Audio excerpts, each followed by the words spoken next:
we're screwed. I mean, we're live. Welcome to Jim Norton and Sam Roberts.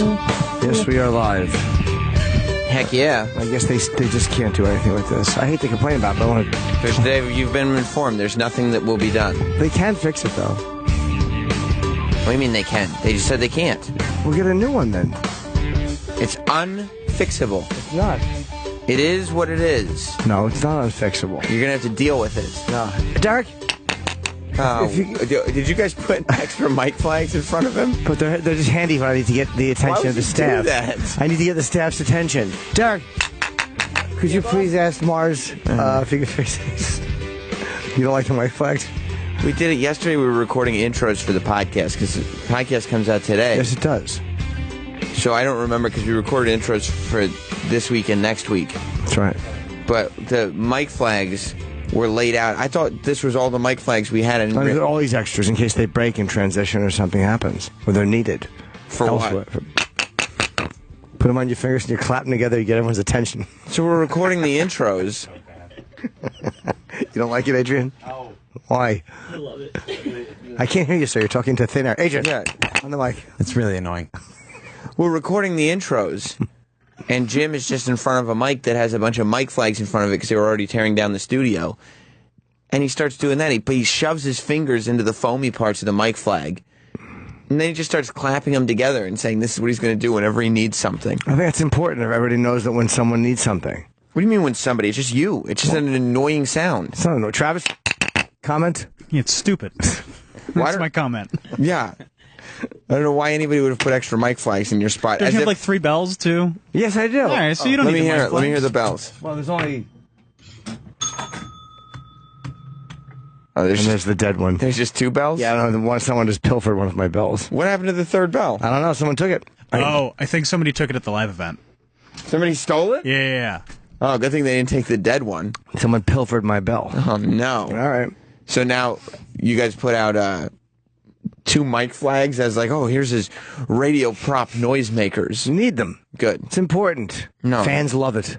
They're They're going to love the How would you- double-click mic flags. How would you know that? You just did it for the first time. Because I know the fans. Mic flag clicking drives them crazy in a good way. They love it. I'm glad you pointed that out. In a good way. In a good way. In a good way. Not in a bad way. They're all going to be doing it. In their offices all over. Nobody has mic flags. They'll be doing chip. Sure they will. Hey, look, my boss is coming. Where would they get mic flags from? I don't know. Other things that make those noises, though. It's fun. They feel fun in your fingers when you're clapping together. Love to do that in the office down the hall. Would Hey, you? Scott. So annoying. I got it. I hate just now, though, that you went like this. You just mocked them in your hand and went, Yeah, I didn't want to do it again. they're right next to you. I know, but you know what it is? I'm a righty. I'm holding my cup of Joe right-handed. Oh, you know, wow. my container of coffee, getting the day started. You know how it is. Yeah. I don't want to reach over, reach across, pick them up. Yeah, dude, you got your mic flags, you got your coffee, 2 hands, boom. So cool when you bring people in like that. Yeah. They let them see behind the wall. This is a big mystery to people. How Yeah. do you do it, Jim? Which hand? Because they go, I'm sure he's drinking coffee in the morning. Yeah. Which hand is he holding his cup of Joe with? How do you do it? Yeah, that's it. That's it. It is. It's tough times, though. Did you see the Hip Hop Evolution on Netflix? I haven't seen it I yet. just started watching. It's fucking great. Is it? Yeah, it's really. I'm only through episode 1. And How far did they get in episode 1? 96? No. Oh. No, they're still on their way to the first dance party. Oh, yeah. No. Let me know what episode you get to, like, Tupac in. I'm sure he'll be in it. Does it go that far? I'm sure it does. Well, you know what? I don't know. This is like Cool Herc. All those guys from the Bronx from like 1973. It's great. It says from the 1970s through the 1990s. Oh, there you go. It probably just ends when Biggie and Tupac got shot. That's pretty much when people, hip hop historians, I feel like, are just like, yeah, that was it. That was That's the the end of end. hip hop, right? No, that was a good place to end of the first part of it.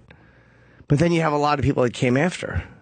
Now, is Jim watching this or is somebody else watching this? I was watching it. Okay. I was watching it. Well, the other people already know everything. They already know everything yeah, about it. right, Yeah. right. They were probably brought on as a consultant. Yeah. Good point. Who are the characters? Craig. Oh, yeah. Do you know I totally didn't think of Craig once during this? Of course not. You're too busy. Craig comes out during Walking Dead and other things, but when you're actually just watching a I hip-hop swear to God, it didn't even documentary, occur to me. I was literally just watching this. you don't know your characters well I forget, enough. dude. I forget. I was busy yesterday. They just all live up there. I got best for Flash. What were you busy doing? I did Craig Ferguson show. I did the UFC cool. podcast. I had a bunch of stuff to do yesterday. My sets at night. And you decided to wind down with a little hip-hop documentary. Yes, but I was put on like 10:30 at night, 11 at night. It was great. Just figure out what happened. Yeah, just grab us for Flash, got the G. I feel bad. These guys are like the original athletes, though. Like the original rappers, because none of them have any money. Like, it was before there was money. They were just doing it because it's what music was, and they were doing something different. Like, Grandmaster Flash wasn't making millions. I don't know. He's in some kind of a legal... I'm interviewing him tomorrow for UFC. That's why I kind of was interested. Okay. And he's in some kind of a legal thing with the Furious Five with Melly Mel and Kid Creole. I don't know what it's about. They're not talking about it. But yeah, those guys couldn't have a lot of... Some of them might have some money left over, but I don't know. A lot of them could. Cool Herc is probably not rich. Yeah, and they were all getting ripped off, too. Because it was like, you know, the record industry and groups and stuff. Like, they were just kind of putting it together and being like, yeah, we'll put this out. Here's an advance. And then they'd get fucked. There's so many stories of guys that got fucked that way. Yeah, I love these guys. You know who all these guys love? Russell Peters. Yeah, oh yeah. They all love Russell because he's an old school like rap fanatic, and he hires them for parties. Yeah, who was Russell using as his tour DJ? I don't know.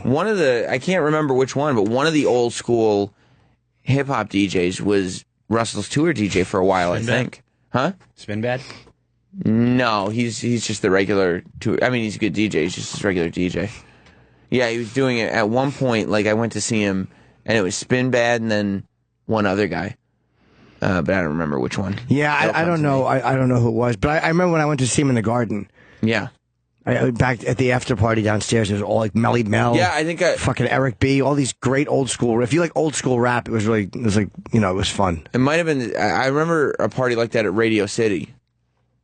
It's probably a different gig, but it was the same. Like, definitely a different gig. Yeah, it was all the old school rappers. Great. They were all just out there walking around. Plus, it's like a chance for them to see each other at a Russell show. Yeah.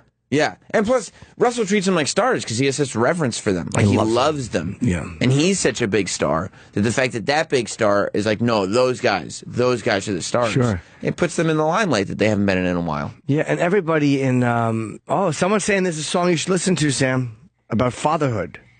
What? Okay, what do I need to listen to songs about? I don't know. Andrew in Boston, it's probably like a hip-hop lesson. I don't need to listen to songs about it, okay? I am living it.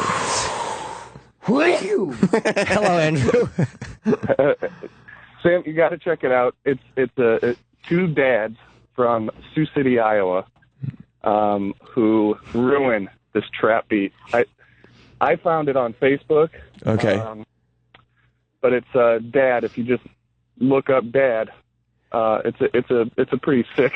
All right, cool. It's pretty sick beat. Yeah, one of them is Derek. It is. It looks like Derek and Troy. All right, so this is like... Thank you, Andrew. We'll check it out. Yeah. Yeah. Yeah, it's like a pair of dads there in Sioux City. Okay, it's cool. Yeah. All right. I'm down. They're working in a hardware store. Yeah, it's a little weird, the setting. They are. The one dad's hiding in some like rubber tubing. Far from optional. Family comes first. It's only logical. Let's go to work. My wife is sexier than yours. No comparison. I am impressive with the words. You're embarrassing. Got a house in Sioux City. Wife and 2 kids, I stay busy, yo. All of us do it digi. iPads and Netflix and Vizio, vacuuming dishes and I have to tell you something. These guys are good. There's nothing on the planet. I always knew that I wasn't a fan, but I've fully come to the conclusion that there is nothing on the planet that I hate more than square guys doing fun rap songs as adults. It is infuriating. I gotta be honest, we're on different sides of the fence. I think this is good stuff. It is mind-boggling. It's exactly why I hate that mutant Hamilton. It's the exact same reason. Want to hear more? Yeah, of course. This is good stuff. 5 days a week, I spit rhymes on the weekend. It seems so impossible. Keeping food on the table. That's the reason I can never quit. Keeping Wi-Fi and cable. Otherwise, no one will babysit mommy and daddy. Need mommy and daddy time. If they don't get it, they might go insane. And I'm not trying to say that the kids are too much, but we just need some time to be people for once. And I don't know what's happening to me. Driving around in a minivan, not too concerned about jewelry. I got a mortgage I'm paying, and gas and electric and water and student loans. Oh my God! Insurance and telephone. Rapping about being a dad. That's right, Sam. Get online. This is one of the worst things board, I've ever Sam. heard. I hate this. Get on board, Sam. Rap about being a dad. Good stuff. They're bad dads. Oh, they're good They're dads. terrible parents. Rapping about being a dad. A little more. Adrian, can you imagine?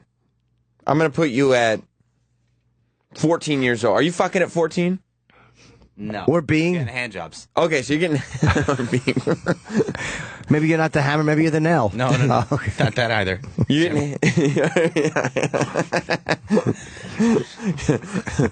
you're getting so you're getting hand jobs at 14. Yeah. You're 14. Mm-hmm. This surfaces, and it's your Cuban father rapping. Mm-hmm. How does that go for you? Everybody think my dad's a man. Is that right? They would. They think he's a good man. rapper and talented. Yeah. He's a sick rapper's son. We're going to give him 2 hand jobs now. Absolutely. Yeah, 2 girls giving 2 hand jobs. Mm-hmm. A double handy? Mm-hmm. Oh, so cool, man. Yeah. So cool. They got to keep cable on in, get their stuff done. Because no one's going to pay for us to babysit. Like good stuff. They obviously, like, you know, everything's like written out to a T. Like, I'll bet the... I hope so. I'll bet the notebooks that the lyrics are written on are really neat. You think so? Yeah, oh yeah. Let's hear more. It for nothing. Not even women in fame and dough. You can say that I'm bluffing. Honestly, how would you even know I've been a daddy? Wait, go back. Did he just say he would never give up being a dad for, like, women in fame and stuff like that? I'm not sure. Let's hear He's it. something about bluffing. My son and my daughter give daddy love. Wouldn't trade it for nothing. Not even women in fame and dough. You can say that I'm bluffing.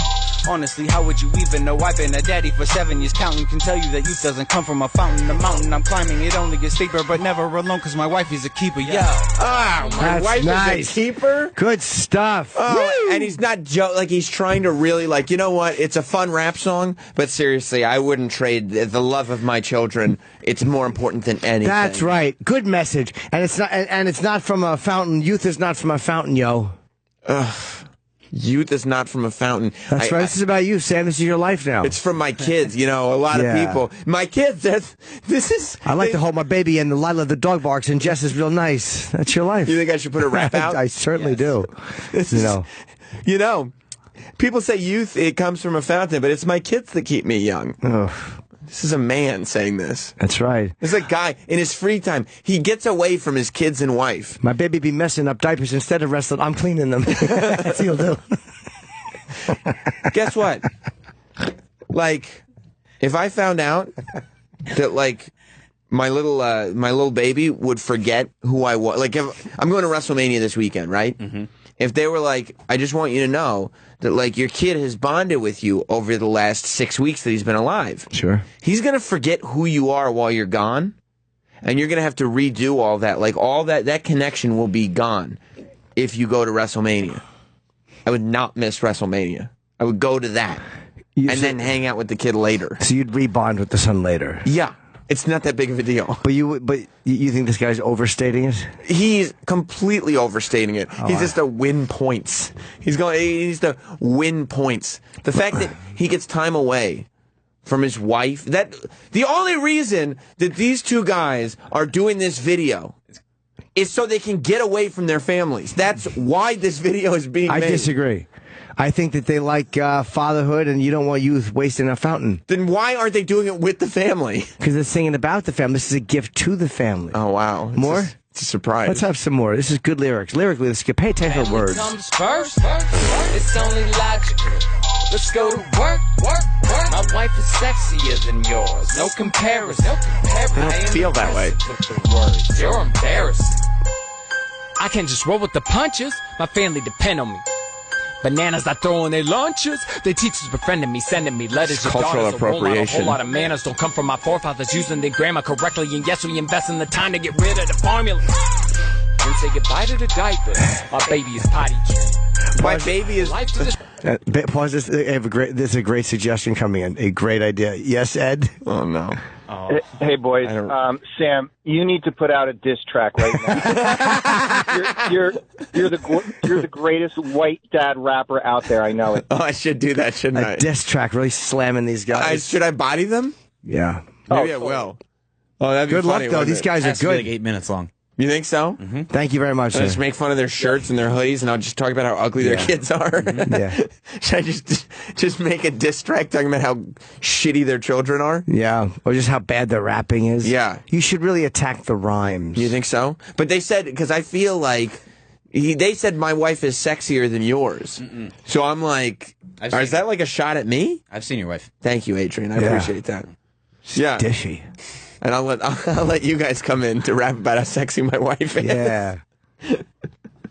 Real cuckold rap. Yo, we're big fans of Sam's wife while you're just sitting there nodding. Yeah. Yeah, I've just got my arms folded, and they're like, yeah. Do you not like this? It's fucking terrible. Why? They're really the national speech. It's great. Dad rap. I love it. The fact that they have to put on that accent. What accent? To rap. They're murdering a trap beat. You didn't notice there was Yo, man. That's how they talk. You think so? I do. Oh, sure. Maybe I'm judging too harshly. I think so. Oh. And say goodbye to the diapers. My baby is potty trained. My baby is potty trained. So you think that like at home that guy's like, yo, wifey. Yeah, it's Iowa. That's how they talk. Sioux City, Iowa. It's a Sioux City accent. Is that what that is? Of course it is. We need to potty train a baby. Yeah, it's Sioux City. No more diapers. No more diapers.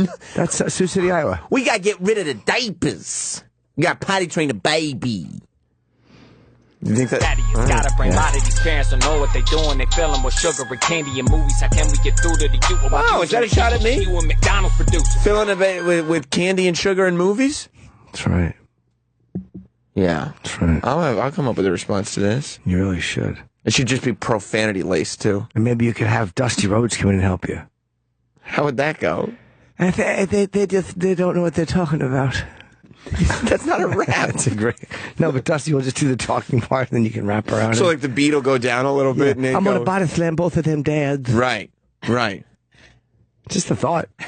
Right. Dusty Rhodes. Your kids aren't as good as my loads. Now here's Dusty Rhodes. Yeah, I'm gonna body slam you right through in Sioux City, Iowa, for your diapers. I'm gonna throw you through the window. Your baby's ugly, and so's your wife. It's good. We just put you in polka dots. Yeah, why not? Go back to Home Depot and do what you got to do. Because I'm the worker man. Hard times. Yeah. Let me tell you about hard times. I know about hard times. Hard times listening to your awful rhymes. I love Dusty Rhodes coming in to diss them. That's right.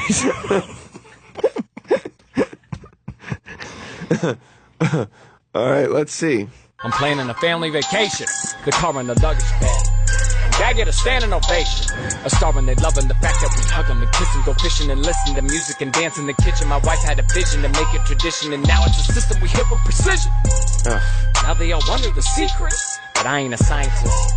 But I think that love is my weakness. While others are hell-bent on hiding it, finding it funny, relying on money, so try and deny that your life is a crummy. I'm eyeing the prize, oh you lying, you dummy, cause pride is something you ain't taking. Yeah, they're great fathers. Sure Because they value love over money. That's right. Yeah, hopefully their kids will get one of those love scholarships to college.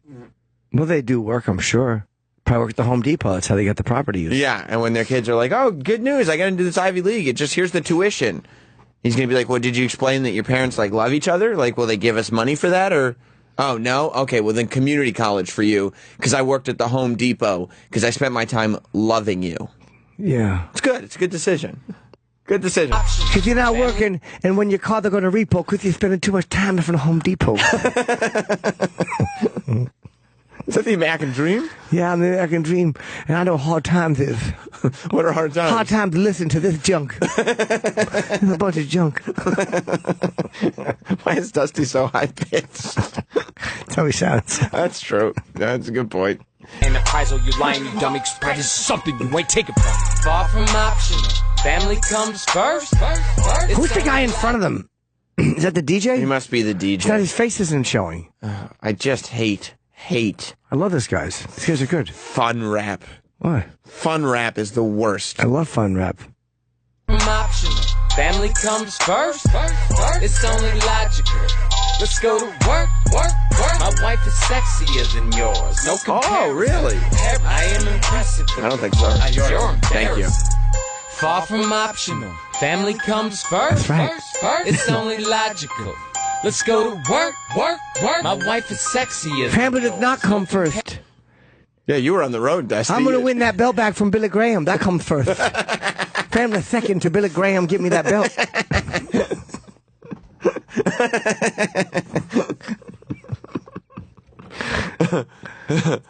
I am impressive with the words. You're embarrassing. Taylor Grote. Yeah. Taylor Grote. Taylor Grote directed it. Oh, my God. It's directed by Taylor Grote, but it's spelled Taylor Grote. That rap was Grote. That was really bad. They murdered that trap beat. But that says, wait, go back to the YouTube. Because that says, the YouTube channel is called Dad Lifer. Dad Lifer, he's a dad. But does that mean that they do, like, a lot of rap songs? Or They is that probably just started. This is probably a new thing they started. They'll do a follow-up. These two videos. Oh, wait. Good news. Go back to the other one. Because I just saw something. Go back to the one that we just saw and read the description. Oh, there's merchandise on sale. Oh, I guess, yeah, love. Dad merchandise. There you Dad go. merchandise. Yeah, love comes first. Let's see right? some dad merch. So let's try to sell some T-shirts. But then again, they are doing what you said, which No, 'cause is you got to click it, not copy and paste it. they are. Yeah, dad merchandise. Let's buy some dad stuff. Dad bod. Would you think I was cool if I came in like, Jim, I don't, now this is a dad bod, so it's okay. This is my dad bod. This one's cool. What's it say? Budget ballin'? That's their other single. Well, I guess they're on a budget because, they got kids, Hey, know? look at that. Family comes first. You think so? It doesn't. What comes Win first? that belt back from Billy Graham. So Billy Graham hold my belt. I got hard times. But what about, and your family have hard times if you're The hard times because I'm not champion right now. Because you're not the champion of the world? I'm not champion of the world. They got Billy Graham keeping my belt warm. Yeah, This is $50. it should be $51.25 plus shipping and handling. How these dads are making their money? They probably think that they're going to make this whole. Well, no, this dad clothing line may do well. Oh, Dad yeah. bod. Well, it's cool because the skull says dad on it. Fuck yeah. Do you know I didn't even notice that? Yeah. I'm really not observant. You're not. Well, you're not good with, like, subtlety and branding. I didn't know what that was. No, you thought it was just Dad. a computer skeleton. Yes, I did. This is dad. That's kind Travis, of cool. how come you never wear any cool dad gear? You've been a He's a dad mom. for a long... Oh. That makes sense. Travis's mother.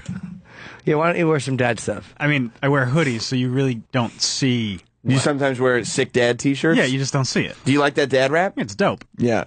Do you Shares my values. You think that there's a possibility that they started this business of being like, oh, we're going to be dad rappers to get away from their family? No. You don't think so? No, they're talking about how important things are. Sure, see. absolutely. Okay. They Maybe you're definitely right. don't like. We ain't no Casey Anthony. They just start mentioning sad shit for no reason. That's a cool logo. It is good, right? Yeah. We're best mates. We ain't raising our kids like Andrea Yates. Yeah. Baby's in the tub, head above water. Glubber, glubber, glub. Got no sons or daughters. No more babies crying. Clogging up the drain. Oh, poor little fella. Gonna need a snake. I forgot his name.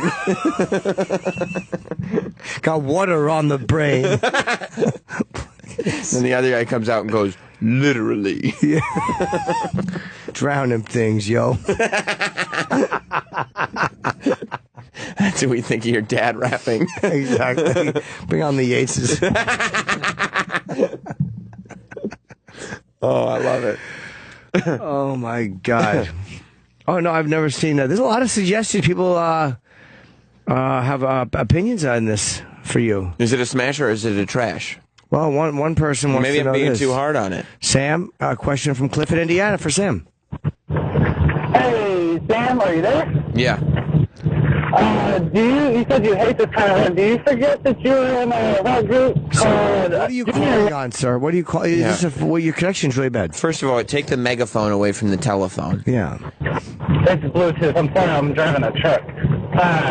You were in a rock group called Junior Mint when you were young? I think he's referring Junior to the... Mints. Thank you, to sir, the very much, Cliff. Music that I brought in for Embarrassing Tape Day. And I was... after I was not 19 anymore, I realized how incredibly stupid it was that I had ever recorded that, which is why I brought it in. I don't remember it. Yes, you do. No, I honestly don't. Why? My memory is going, dude. I don't remember any of this shit. It's great. That's not good.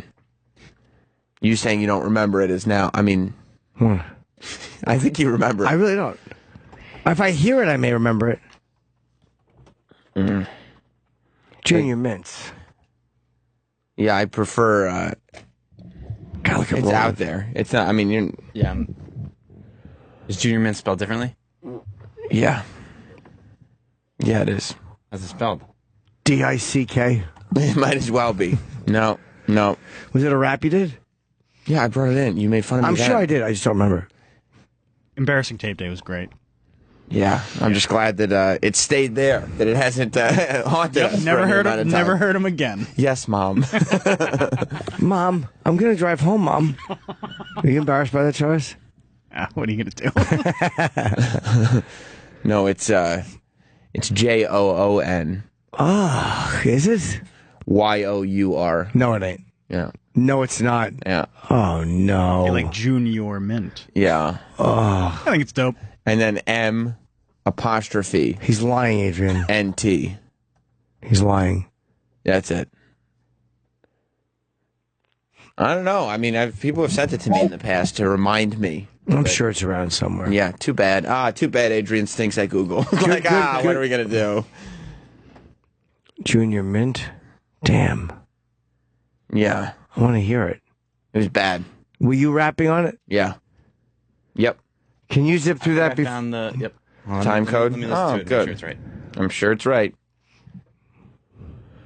Yep. Got it. Cool. Let's hear it just a minute. Good job, Adrian. Thanks, Travis.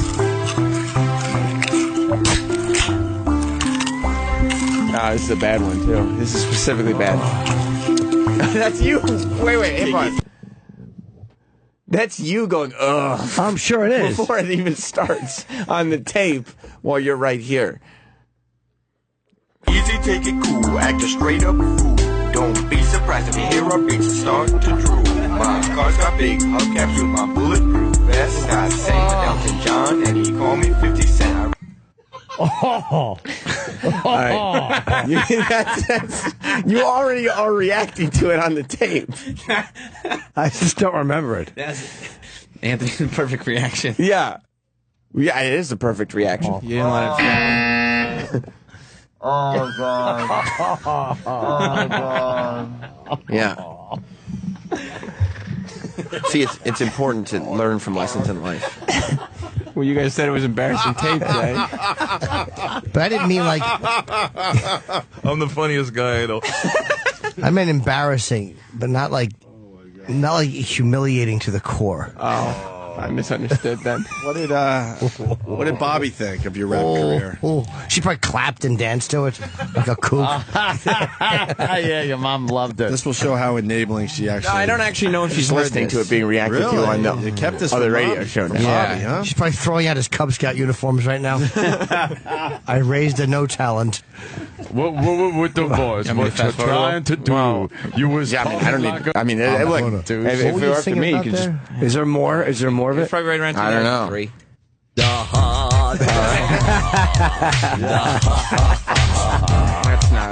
know. That's not me. I'll tell you one thing about this sound, though. It's delicious. Yeah, I don't know what any of this No, is. I don't. Happy. No. Look, I'm goofing I want more around. Junior It's going Mint. ahead You every do? 10 seconds or so. It was bad. Yeah, it wasn't good. But it's something, you know. When's our dinner, by the way? What are you doing? It's something that, you know, All right. painful that occurred. What now, I guess, almost 15 years ago. It's a lesson that I had to learn the hard way. Yep. Is that middle school? 15 years ago? He's 33. No. When you made the... Yeah, wait. I'm talking about when you made the rap. No, that was 15 years ago. Oh. Wait, you were 18 when you did that? I was in college. That was college? Yeah. No. That's why we had all the stuff. Yeah. Ew. That's way worse. I thought you were like 12. No. I wasn't a child. I was an adult. That's gross. No. As I said, as is my gauge for a lot of things, people were fucking. And that's what me and my buddies were spending. See, at least I was like 16 when I did my and it was for my dad. What's your name? Where are you calling from? Don't try to make excuses. There's for your no bullshit. excuses for it. Yeah, for your garbage. He was like, help me out. I was like, okay, Dad. Yeah. Don't leave. Your mom, you literally broke up your parents' marriage because of your thing. This broke them up, absolutely. Like, I won an award. Yeah, saddest kid ever. Is that what you interpreted that as? They handed him a gun. Here, have some lunch. It wasn't done in college, unironically. Oof, I want more Junior Mint. There was no irony. It was a humor. I want group. more. Junior Mint. It was some of that fun comedy rap, you know. Gotcha. We weren't looking for a record deal. But if the right person heard it, you don't know the way these Adrian, things work. is there any more song in this or no? I'm not sure. I was scrolling ahead every 30 seconds before. He don't know. All right. Yeah, but maybe that's why I have such a visceral reaction to other, like, to because you did it. Fun rap now, because I hate myself so much for doing it that I'm like, why wouldn't everybody learn from that lesson?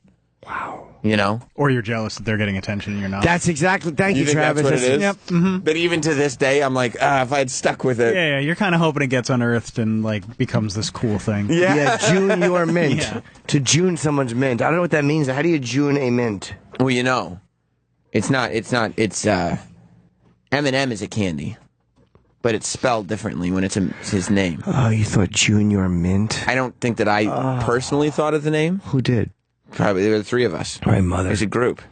Mother wasn't in the group. Why don't you call yourself a Junior Mint? Mother wasn't part of the group. I know, she probably named it. No, she wasn't in the group. She wasn't part of it. It was a cool hip-hop group. Mom was in it. No Moms Allowed was the original name of it. She was probably putting your little Cub Scout uniform on a mannequin and talking to it. A little afro wig. Yeah, a little wig. No, not afro. All the hair in the bag. Oh, that's right. She just glued it to the top of the mannequin. Not the hair. She probably just tapes the plastic bag with the hair in it to the top of the mannequin because she doesn't want to damage the hair in it. She doesn't want to. She doesn't want to ruin it. Yeah. Fucking Norman Bates. Yeah. So look, that's the thing. I come from a place of knowing how bad this is because I lived it. You know? Junior Mints. It's not good. No. It's not good. All right, let's see what Joe in Jersey wants to comment on Adria Yates' rap. Joe? Who's Adria Yates? Andrea Yates. Morning, guys. Hello. How you guys doing? Good, how are you? Got my kids strapped in. My minivan's bigger. Driving in a... Wait, before you go any further... By the way, boy, but by the way, that's Susan Smith. Susan Smith. Andrew Yates drowned your kids. So did Susan Smith. Just one was a lake and one was a tub. You know what? I always get these psychopaths confused. Yeah, I know. I never know who to jerk off to. All right, thanks a lot, Joe. You got. You think Scott Peterson likes dad rap? Yeah. I think so. Dad rap is cool. Yeah, tie a weight around her neck. How did he kill his wife? Dumped her in the lake. I don't know how. Wow. Is he in jail at forever? the bottom. No, 5 years. He'll be out with good behavior. Did he get married in jail? I have no idea. I don't. Oh no, he was dating another girl. I didn't keep up with Scott. He got Peterson. the death penalty. Good. Is he dead now? No, he's on death row. He's just hanging. Yeah, Lacey Peterson. What a Hanging and piece of banging? Shit. Not yet. You get to work out when you're on death row? You only an hour a day outside the cell. He's probably Shaq Diesel if he gets to work out. What a bad guy. Go to the disappearance of Lacey Peterson. Why? Just curious, right there. Oh. Wow, what a bad dude. Yeah, Scott Peterson. That's why he got the death he was penalty. married to remember Amber Fry? The Yeah. name? That was everywhere. That was like Amber Fry. That was like that was a more innocent time though. That was when these crimes that were just like, sort of isolated to one family were big stories. Now everything is like a national tragedy. You know what I mean? There's so many terrorist attacks and stuff. She turned him into the cops because she approached the police because she'd just begun dating him and then discovered he was married to a missing woman. And then Lacey's family withdrew their support. What a dope he was. Yeah. Yeah, there were better she was taping the phone calls with him. Yeah, I mean, I don't know. He didn't record any confession. Wow. He didn't record a confession. He doesn't seem like he deserves to be in jail then. This could be another making a murderer. What if he didn't do it? He could be innocent, right? And Connor. You don't think he's innocent? No. That's a shame for him. Little Connor Peterson. That's tough. That's tough. You know, it is. It's not hard times, but we are going through tough times. We are. Yes, we are. Yeah. What do you do? How do you handle tough times? Pop lock. You do? Yeah, I do. Travis, do you have any methods for handling tough times? I masturbate in strangers' yards. No, you do? Yeah, I do. Yeah, tough times. I sometimes just sold hip-hop lessons. Cool Herc. Travis must bleed blue. That's right. Did you hear about the detective that was masturbating in strangers' yards? Hear about him. I related to him. Made me want to join the force. So this NYPD detective who admitted to being a serial pervert, masturbating in front of girls outside their windows, he got a desk appearance ticket, authorities said Monday. So that's it. No more going out in the street for you. No more patrolling. Is that the cop? He looks like a pervert. Yeah. Looks like Sherrod. Looks like Troy Ave. It does look like, it looks like Sherrod and Troy Ave. He was, they were asking him, like, you know, why would you do this? And he said, it's tough times, man. He said he kept telling the investigating detectives that he was going through tough times. And I guess that is, some people go home and play video games. Some people, maybe they do a little retail therapy. They go shopping, you know, buy themselves something nice. Some people have to masturbate in people's backyards. Not only did he masturbate in people's yard, he took a flashlight. Yeah. And he would shine it in the window, and then when you looked, he would shine it on himself jerking off. How scary is that? Well, unfortunately... And he's a gun. I have to disagree with you. Rockville Center Police Commissioner said that we do not perceive him a real danger to the community. Oh. So I don't think he actually is as dangerous as you think He's he is. being charged with misdemeanors. They're saying that's all they could charge him with. Maybe it's just public lewdness. I guess that's the only charge you can... He was not a danger in that sense that we know, that was known to us. But a high-ranking NYPD source called the move unusual since Francis copped to being a repeat offender. That's bullshit, the source said. We would never give somebody charged with those particular charges a desk appearance ticket. People with less charges have been put through the system. Yeah, I mean, I don't know how you don't get fired. It must be very difficult to take away a police officer's pension. You know, the bottom line is, I would forgive drunk driving. If you got pulled over drunk driving, if you didn't hurt anyone, yeah, that to me is more forgivable. Well, that's a mistake, right? Like, you could be like, you know, you could learn your lesson and not do that again, right? Mm-hmm.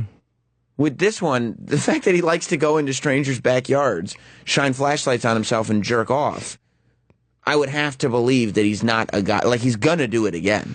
He would drive into town, leave his vehicle blocks from where he was going to victimize people. When a victim would go to get help, he would run away. He admitted to cops he committed the sick act in other jurisdictions. Yeah, he was going through tough. I believe he's going through tough times, but what? Just because you're a cop and just because that's a really hard job, you can't fucking just jerk off in people's yards and make them watch you jerk off. You know, tough times is like. If you're masturbating in someone's backyard, you're going through tough times. 100% of the people masturbating in somebody's backyard are going through tough times. You know why? Because that's what you need to do to get off, and the community frowns upon that. And when what you need to do to get off is frowned upon to that degree, it's tough times. It's tough. He was kicked out of the IAB. What's the IAB? Internal Affairs. After being accused of fudging his timesheets. He lost up to 100 vacation days. Wait. He was masturbating in strangers' backyards and fudging with his timesheets? I don't know which is worse, to be honest with you. This guy, and our tax dollars. Ours, this? Oh, great use of our tax dollars. Well, he had to cover the time that he was out masturbating. That's why he was fudging the timesheet. No, that makes sense. That's acceptable. Yeah. Yeah, because you can't. Can you write? No, I was here at 9. Can you write? Because he was. I wasn't jerking off. Can you write masturbating on the timesheet? Because technically he was on patrol. I wasn't in the bushes. Yeah, no. Why do you have berry stains all over you? I don't know. It must have fallen. It's a pattern on the shirt. Yeah. I wasn't jerking off. Nobody asked you if you were. Hey, you're a little late. I wasn't jerking off. What do you think? I was in a stranger's backyard jerking off? It's my flashlight. I shine it in the helicopter. I don't shine in people's windows and make them watch me jerk off. It's handling everything. That's what I was doing. Yeah. Hey, Francis, you're a little late. It's traffic. Yeah. I wasn't doing this. Zip. Yeah, I wasn't making people watch me jerk off. I would never do that. I wouldn't do that. I don't like that. I'm going through tough times. Not that tough. Yeah. You know what I hate? Public masturbation. Hate it. I always do it in private. Yeah, always. What? You probably would start conversations about how important it is to masturbate privately. Yeah. What did you do this weekekend, Francis? Jerked off alone. At home. Bathroom door locked. Yeah, I just at home. You ever put something in front of the door so no one can come in? I just don't need people seeing that ever. No. It's very good to do it in private. Very, very good. You know what's bad? Public. Very, very Absolutely. bad. Very, Put a chair. bad. Put a chair against the door so no one can accidentally watch you. Yeah. Not in somebody's backyard, though. You never do it in somebody's backyard, especially if they're a stranger. What a creep. Yeah. That's creepy. I wonder why they're going so leniently on him. He's a cop.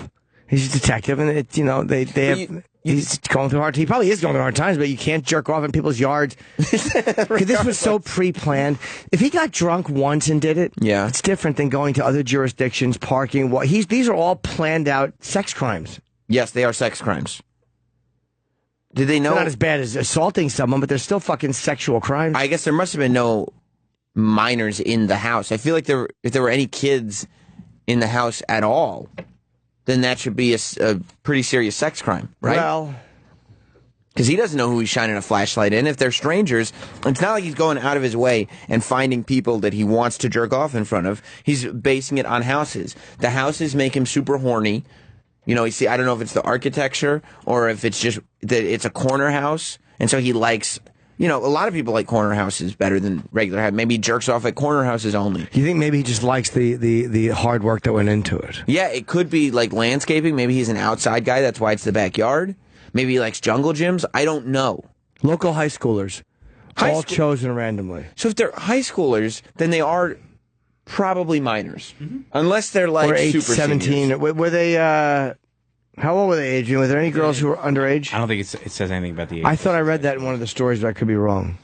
If it's I remember reading that in an earlier version. That it was underage? Yeah. Yeah, because if it's random high schoolers, one would have to believe that you're going to come across underage people. Ew. Once or twice. No, not like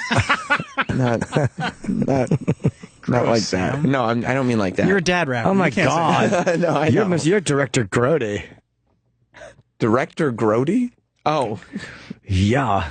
His name is Grody. Director Grody. Hi, I'm Director Grody. I'm here to direct the video. You're Grody. Yeah.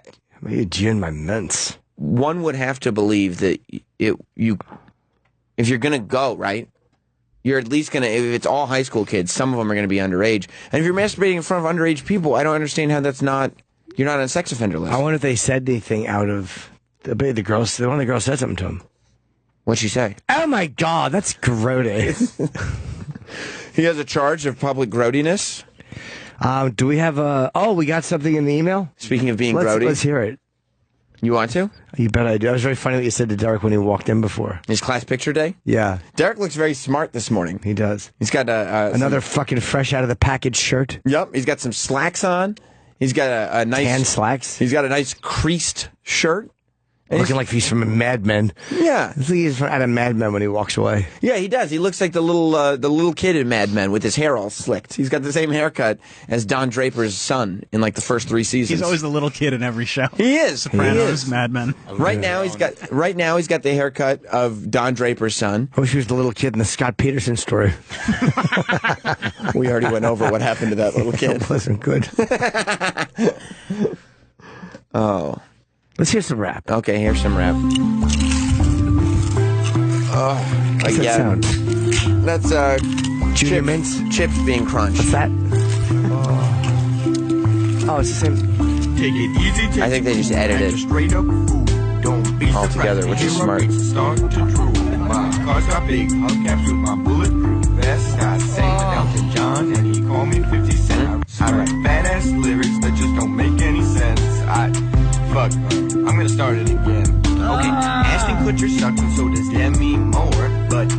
sucked. And I hate also this. she sucked. That's why I'm not. And I'm sorry to Like, say hate it. because I try not to judge. I came to write some stupid music and pack up some fudge.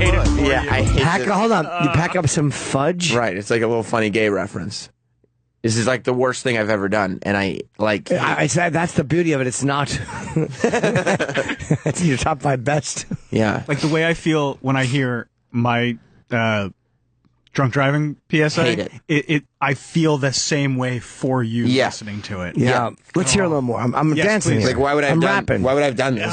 Why would I do Right, this? so he was dreaming while I was peeping. The plumber was keeping the pipes from leaking. And the plumber woke up and he saw me looking. I asked him. I don't even know. Just looked shook and broke. Plumber was keeping the pipes from leaking. Broke my ass, tripped and fell on the lawn. No, got up, then went jumped on a bus. Matter of fact, guy driving it. Like this? I'm gonna burn to a CD. He kicked me off the bus like, oh, you ain't my friend. Okay, some guys really just don't win. That's why I was a junior mint. It's 1 out of 10. That's the end of my part. I'm enjoying this too. Well, I mean, now you're just making fun of people who are just living lives now. Sure, we don't know them. I like that. And the plumber keep the plumber from leaking. Yeah, it was so cool. I was That like, was good. Yeah. You were really good there. Thank you very much. Thank you. You thought it was really good? Thanks, man. Because you've been watching the documentary, so Plumber you was know. keeping the plumber from leaking. Yeah, plumber was keeping the pipes from leaking. That was like a little fast, like little Eminem old school rap, you know? Yeah, because I could go fast, I could go slow. Like, I wanted to show how many different styles I could do. Sure. Yeah, I'm really. June in someone's mints, were you? Yeah, yours. Yeah, you were Juning them. Yeah. Yeah. I Juned your mint. You're not proud of that? No, I hate it. You were 18, you said? Yeah, 19, something like that. It's 19, 6 years too old for that. Yeah, that's probably about right. You're almost 2 administrations too old to have done that. One of our, the guy that we did it with, who's on the hook there, singing Jangle-Lang. Sure, he was good. Yeah, I thought so too. The grand mistake, here's the fatal flaw. On his computer, he got some like looping software. I think it was Fruity Loops or something. Remember when that first came out? And so he could make those like do do do do do. Right. And like he's like, what if I just made like rap beats that were ridiculous, and we just started making ridiculous rap songs? And I was like, yeah, it's a good idea. And as it turns out, it was a terrible idea. Yeah. Well, you were. The plumber's going to keep the pipes from leaking. It's bad. Someone has a comment. Oh, I was hoping that we could go out. This is about me. I'm being a narcissist. Yeah, you are. Yes, Mark? I don't know how, but yeah, you are. Mark? Hey, Jim, big fan. Thank you. Hey, I was just waking up yesterday morning. It was like 3 o'clock in the morning, and I heard headline news. Robin Eid read one of your tweets about United Airlines. Oh, it was yesterday? Thought it was. Yeah, yesterday morning, and I thought I dreamed it. And I woke up, and I thought you guys would be talking about it in the morning. I thought I dreamed it, and then I read your tweet today, and I was like, holy shit, he did say that. Thank you. I didn't even know it until you just said that. Thank you. What's your tweet? I don't understand. That's been funny, United Airlines. I don't know what the fuck he's talking about right now. No, United Airlines had that thing where they wouldn't let... you can't wear pants on United. I read it. There was a couple things, yeah. And people were bashing them. I just made a couple of jokes about it. But people were being... It's such a stupid story. People kept saying, well, United, their family pass thing, they got the right to... But the rules don't have any specific. It just says objectionable clothing. It doesn't say you can't wear tights or spandex. They're not specific. So United stinks. I was making fun of them. I don't care if United would let a girl come out with leggings or not. I don't care what kind of pants people wear on planes. It doesn't. I don't either. I could care less. But they're just annoying as an airline, so it was fun mocking them. It's amazing what stories become national stories, because you're right. Like, I get why you were mocking this one, because it was a huge story. Yeah. Driving in yesterday, every radio show was talking about it. It was on all the news channels. Like, yeah. And I was like, why is everybody so worked up that United didn't like those pants? Well, people got mad at me. They're like, "Oh, Jim, enough, Jim. It's this thing that's written in the." It's like, shut up! I'm making fun of it. It's a joke. What do you want me to do? Yeah. What are you, loyal to that shitty airline? Right. What's wrong with you? No. Mocking it. You can't make a joke at a corporation's expense. They're dicks. Yeah. And the guy and the gate agent, it was the gate agent's call, and I think they were wrong. So I get you can't wear a shirt that says "fuck you, eat my nerds." Do you have that shirt? I do. That's such a cool shirt. Eat a bag of turds, you cunt-faced hair lip. I get why you can't wear that shirt. That says that on the back? Yes. But I get that. That to me would be an offensive shirt you couldn't fly in. But the reality is the junior mints. Can we hear that one part again, Abe? Why? I forgot it already. I know, but I just want to hear it for a second. No. We're going United. Write some stupid music and pack up some fudge. Right, so he was dreaming while I was peeping. The plumber was keeping the pipes from leaking. And the plumber woke up and he saw me looking. While I was peeping? I don't know what you're talking about. What were you peeping? I have no idea. I don't know While why. I was peeping, were you eating those little Easter treats? Yeah, that's what it's called, You were right? peeping? I was peeping. I was April. peeping. That's when I start peeping again. April. Sam. It's a good rapper. Oh, man, thanks. I appreciate you. April Oh, Fools. shucks. Oh, nerds. Wow. Well, Yeah, I was no. peeping. This is, Did you like that, Adrian? I'm You very, like very. the boss's reps. I'm very, very ashamed. I'm very ashamed of this recording. I'm very ashamed of this recording. Why? It's bad. I wish I had never done it. That's how I feel about it. You're only 19. You didn't know any better. Only legally old enough to serve in Afghanistan and drive. Yeah. Yeah, I could have been in the army. You literally could have been legally allowed to shoot people in another country. That's defending right. the United States. When in reality, I was actually doing stuff with my time that I should have been shot for. Yes, that was actually more offensive than shoot. That was more offensive than a civilian kill. That's right. In another country. Right. So, somebody has a fair question about that. Who I forgot about this guy. Hello. Hello. Hello, Wayne. That song you were just playing, was that Gangsta Fag? That's not. Do you remember Gangsta Fag? I do, but that's. I remember that bit. I love that. Joe Rogan, I think, turned us on to him. I still think it's fake. I heard it was fake. I heard the guy. Thank you, buddy. I think it is. I think it's fake. Fake. Do we know who he was, Gangsta Fag? Well, he never existed outside of like us and Joe Rogan. No, who was he though? Who's the guy? I don't know. Twisted G. It's a catchy song. Yeah, I think it might have been a Joe Rogan. Like he was in on it. I think. Yeah, I think so. Because it never existed outside of our show or his show. Can we hear something? I didn't know that. Why you want to listen to Gangsta Fag now? I just did. No, because I don't remember what it sounded like. I should hear for like. Oh. Wow.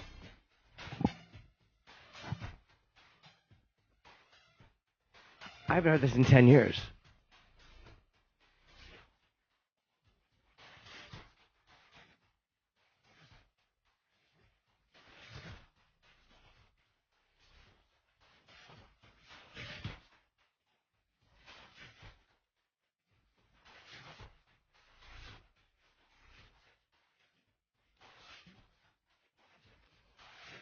What?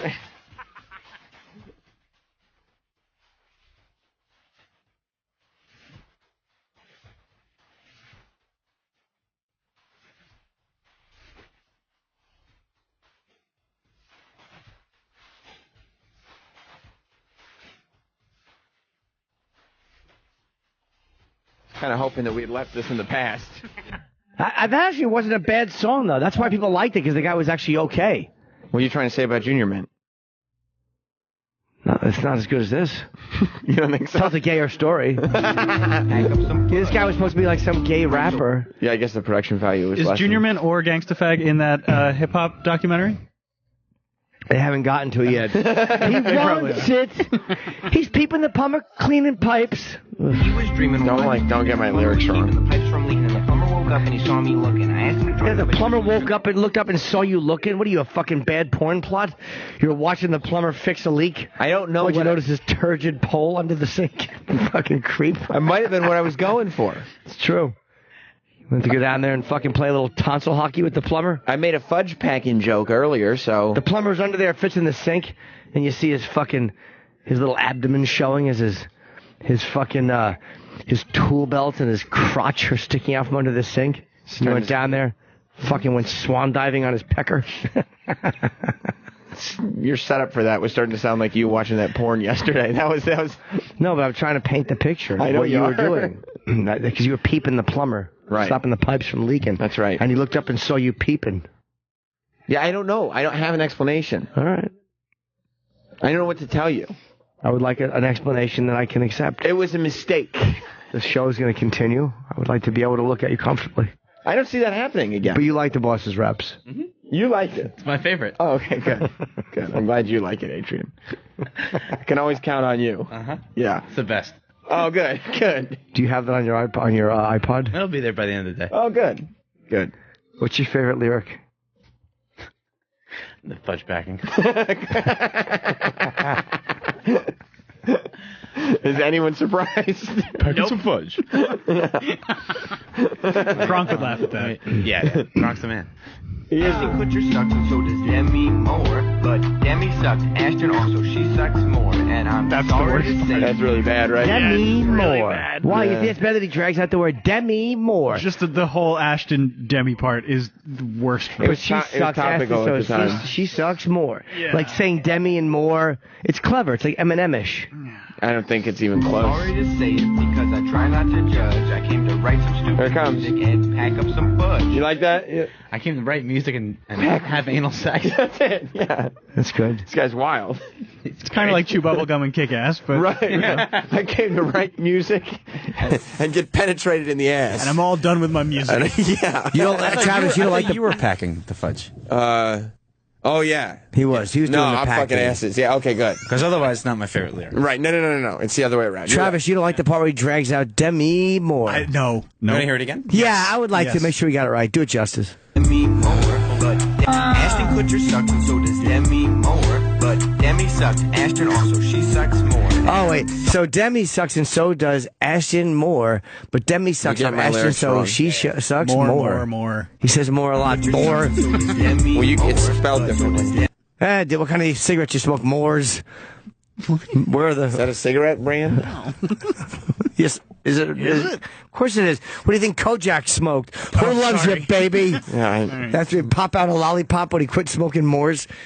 I guess we needed more references to the Moors. the 70s cigarette brands. M-O-O-R-E. Everyone knows Moors. What do you fucking act like you don't know what a Benson and Hedges is either? I know what Benson Hedges are. Of course you do. It's famous from the show Kojak, of course. Yeah, who loves you, baby? Right. What are you doing, baby? He was the coolest guy ever, Telly Savalas. You think so? Fuck yes. Smoking his Moors. Popping his lollipop out. Bald Greek Adonis. Oh, my God. He was the man. Fucking pussy machine. Telly Savalas was a pussy machine. Died of cancer, I think, right? Well, we all got to go sometime. Yeah. That's a shame. Are we done? Yeah, it was fun. All right, good. I'm glad you had a good time. I know school picture kids coming in soon. With your food? Yeah. That's what you're waiting for? Uh-huh. Well, listen. That was a pretty good rap. See, he's got a lolly in his mouth. Yeah. Who loves you, baby? It's tough for me to mock anybody. It's a problem. We can't do this at the beginning of the show because I find it difficult to mock anybody with any sort of integrity when that's been laid out there. It's You mean after the dad rap, right? It's like I'm nude. You know what I mean? And like I'm like Ashton Kutcher sucks and so does Demi Moore. But Demi sucks on Ashton, so she sucks more. You like it. You like it a little bit. Yeah. Yeah. And Junior Mint just found a new member. Yeah. Ashton Kutcher sucks, so does Demi Moore. Jim's gonna But be Demi my sucks on Ashton, so she sucks more. Jim's gonna be my stan. It's true, you're a big fan. Yeah, my super fan. Stan got luckier that I'm getting listening to this song. All he did was have to go off a bridge. Yeah. You'll be the wife in the trunk if you can stop listening. Do you like that part of the song? But he kills himself at the end? No. Do you like Sam's rap? Yeah, what do you think, Derek? You're a music guy. You're a music buff. Hold on. Have written music blogs before, right? You wrote for Vice, right? Yeah. I mean, I like the part. It's 4. Yay. How many times I've said that? Still not. He's not on. You said he's 4. You have to pot it up. God damn it! I potted it up. Sorry, you lost me when you said that. I got all lathered up and hopeful. Yeah, nothing's more gangster than peeping on the plumber, you know, packing the fudge. You're being sarcastic, right? Slightly. Okay, a good for little you. bit. Yeah. I think it's good, though. You know? do? You got good flow. Does Derek think Vice Maybe would be you should bring it interested back. in like a Where Are They Now piece on Junior Mint? Would you want to do that? Would you want to maybe hit up That's a great idea. Vice's music blog and do a Junior Mint, like, Where Are They Now? Yeah, like a retrospective profile. Like, where are they now? Like what's going on today? Sure. Okay, so how many members of Junior Mint were 3. there? 3. Yeah.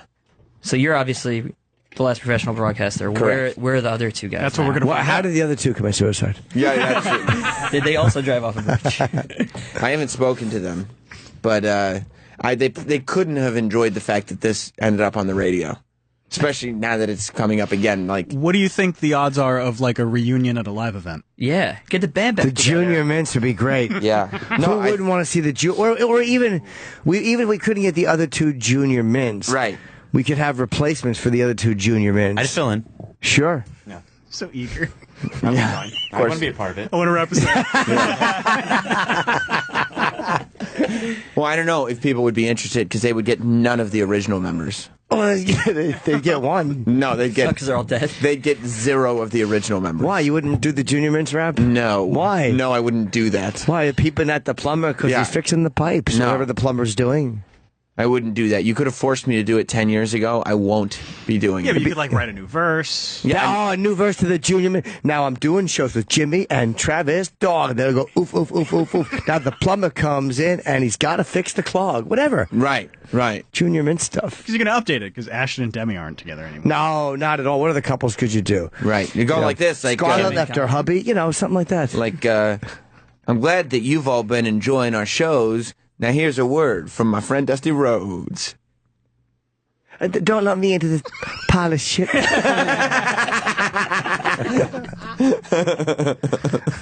Hard times listening to Hard this music. times listening to Junior Mints when you'd rather be eating them. I love a good, delicious Junior Mint, but now that's been spoiled. I'm going to have to eat a York peppermint patty. Well, the thing about Junior Mint is they're all very delicious. They are. Yeah. Just not auditorily. No. I decided speaking not with music was the path that I should be on after that. And I've done well there. So I just wish that this didn't exist. And Junior Mints reunion. I'm for it. Well, you could be for it all you want. I think it'd be great, be a big hit. Oh, you think so? Oh my God. Well, I mean, the only thing is, like, as far as like what you think on it, couldn't affect anything less. I think that the people would love it. You do? Would you be too embarrassed to do it? Yeah. Wait, I mean, there would literally be 0 upside for me. 0. Fucking place to go crazy, girls. You think I'd get chicks? Yeah. Pussy. You think there's puss involved in this, Adrian? Mm-hmm. Yeah. No. There's. I wouldn't. It's true. There's no reason for me to do it. I'm You not have to gonna come do up it. for air. I can't even believe that I gave this tape. First of all, embarrassing tape idea day. I think it was my idea because I knew that I had embarrassing tape, and then Travis jumped on board because he knew he had an embarrassing tape. Yeah, there's something to say about us being, forthcoming with our. Like, why would we give this I stuff don't know. up for free to just say, here's a time in our lives that we wish didn't exist, and this is a good place for it would be the radio. Now play it forever. Yeah. Well, you're not wrong. I mean, Demi Moore does suck. But she sucks on Ashton, so she sucks more. Next time any of these guys complain about, like, oh, I just don't think I should be doing this, I'm going to say, I gave the fucking Junior Mints. Did we want to do embarrassing tape day just to get something out of Eric?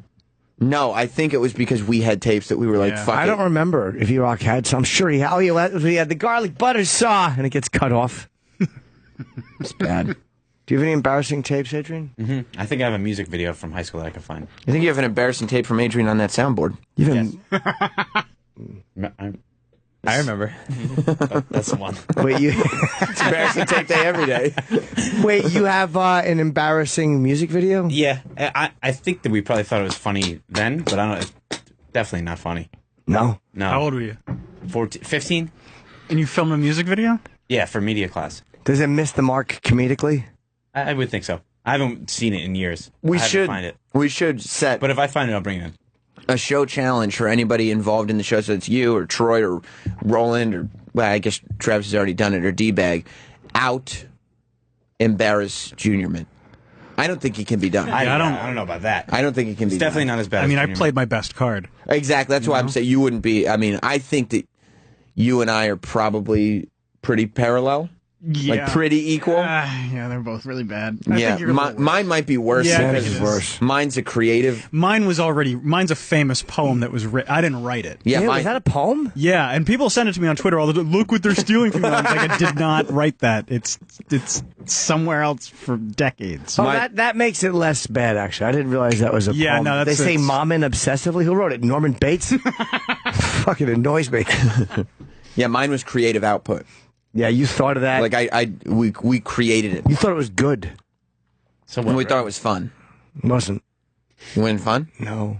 No, it sucks. Dad rap is much better. You think so? Yep. It's all shit. Yeah, dad rap's better. It's all terrible. At least the dads are rapping about real stuff, not the plumber. You see the rapping? Stick. You see the rapping doctor? I did not. You want to see the rapping doctor? I do. You know, there's a thing going around. In fact, I think a couple people. There was an article about it recently that there's STDs traveling through nursing homes. Oh wow. There's a lot of sex going on. This article was a nursing home worker posted senior sex videos online. So in Florida, this employee was caught secretly recording a pair of seniors having sex and then posted the footage to Snapchat. So she just saw a couple old people fucking. Why would you post that? And just started snapping it. It's a 20-year-old girl, I guess. Alexis, I can imagine. Accused of filming an 81-year-old woman. Holy shit. An 81-year-old woman and a 59-year-old man doing the deed inside a room in St. Petersburg last August. What's a 59-year-old guy doing with an 81-year-old woman? Maybe he likes older women. I'll bet. He likes those socks with a nectarine in them for tits. I mean, god damn, is that old? just hanging down there all the way to the way bottom. That kind of raps together. What? I think everyone should have a rap song. Well, I'm done. I'm not doing it anymore. We should all come up with one. We could do it. See, but you're not fair because you got characters that you can like. It's like Mr. Imus. Like, it's not actually you taking the responsibility for it. Yeah, I know, but they'll be enjoyable. It'll be enjoyable, but it's not embarrassing for you because it's a character. I'm not doing it. Let's see the. So there's STDs. There was that story, and there's just STDs in general going around old folks' homes. So this rapping doctor, who again is an adult in the workforce, decided to put out this song. Yo, Rap Dr. D in the house. Rap Dr. D. Let's kick it. Yeah. Safe sex, baby. Yay. Safe sex, baby. That's a nickname. All right, stop. Collaborate and listen. Rap Dr. D's rap intention. Calling out all your fellas and ladies. STDs are tearing through folks in their 80s. Can you really help being sex kittens? Why can't you wear your little love mittens? Gotta be safe, cause sex has gotten risky. No shame being a freak and getting a little frisky. Dang. Your body's a temple. Keeping safe's not always so simple. Sex indiscretions lead to depression. No matter how you like it, condoms give the best protection. Love it or leave it. Hormones start to flag. Things dry up and your tail can lose that wag. Oh, that's she messed up the lyric there. Go back a little bit. Tails start to wag. So just lay in bed and die with dignity, you old bag. And no matter how you like it, condoms give the best protection. Love it or leave it. Hormones start to flag. Things dry up and your tail can lose that wag. If that is a problem, lube may solve it. See your family doc if it doesn't resolve it. Yeah. Safe sex, baby. Yeah, exactly. Oh, it's just old people having sex with lube. Yeah, they're dry, you know. You know, if your cunt is like a coin purse. Just 4.5 minutes. There's no way we're listening to the whole thing. Well, it's good. They're showing an old couple drinking wine. Toasting with wine. But they're definitely in their 70s at least. And all I can think about is them using lube now. She looks like Edgar Winter, this lady from the side. Yeah, she does. What do you think? Do you think he just that he rubs the lube on his dick, or does she rub it on? It's not even lube. He just wipes the sweat from under his arms and uses that. Oh, it's gross. Or the drool from his pillow. He wrings it out into her box. Armpit cheese. Little sweat that he finds in between the wrinkles on his skin. Yeah, or under her breast. Her nervous sweat. Oh no, I hope the orderly doesn't hit me again. Nerves. Just sex and violence throughout, running rampant throughout this nursing home. Have I heard the rapping for Jesus by the old preacher? I don't know. No. We hear more of this though. Yeah. Sex, baby. This sounds like Vanilla Ice. Good call. Safe sex, baby. Sounds like Queen to me. Vaginal atrophy is something. A sex catastrophe, it can be the real Vaginal atrophy? Is that a thing? It really, oof. Is that like mummification of the vagina? When your pussy has the flexibility of a dinosaur footprint.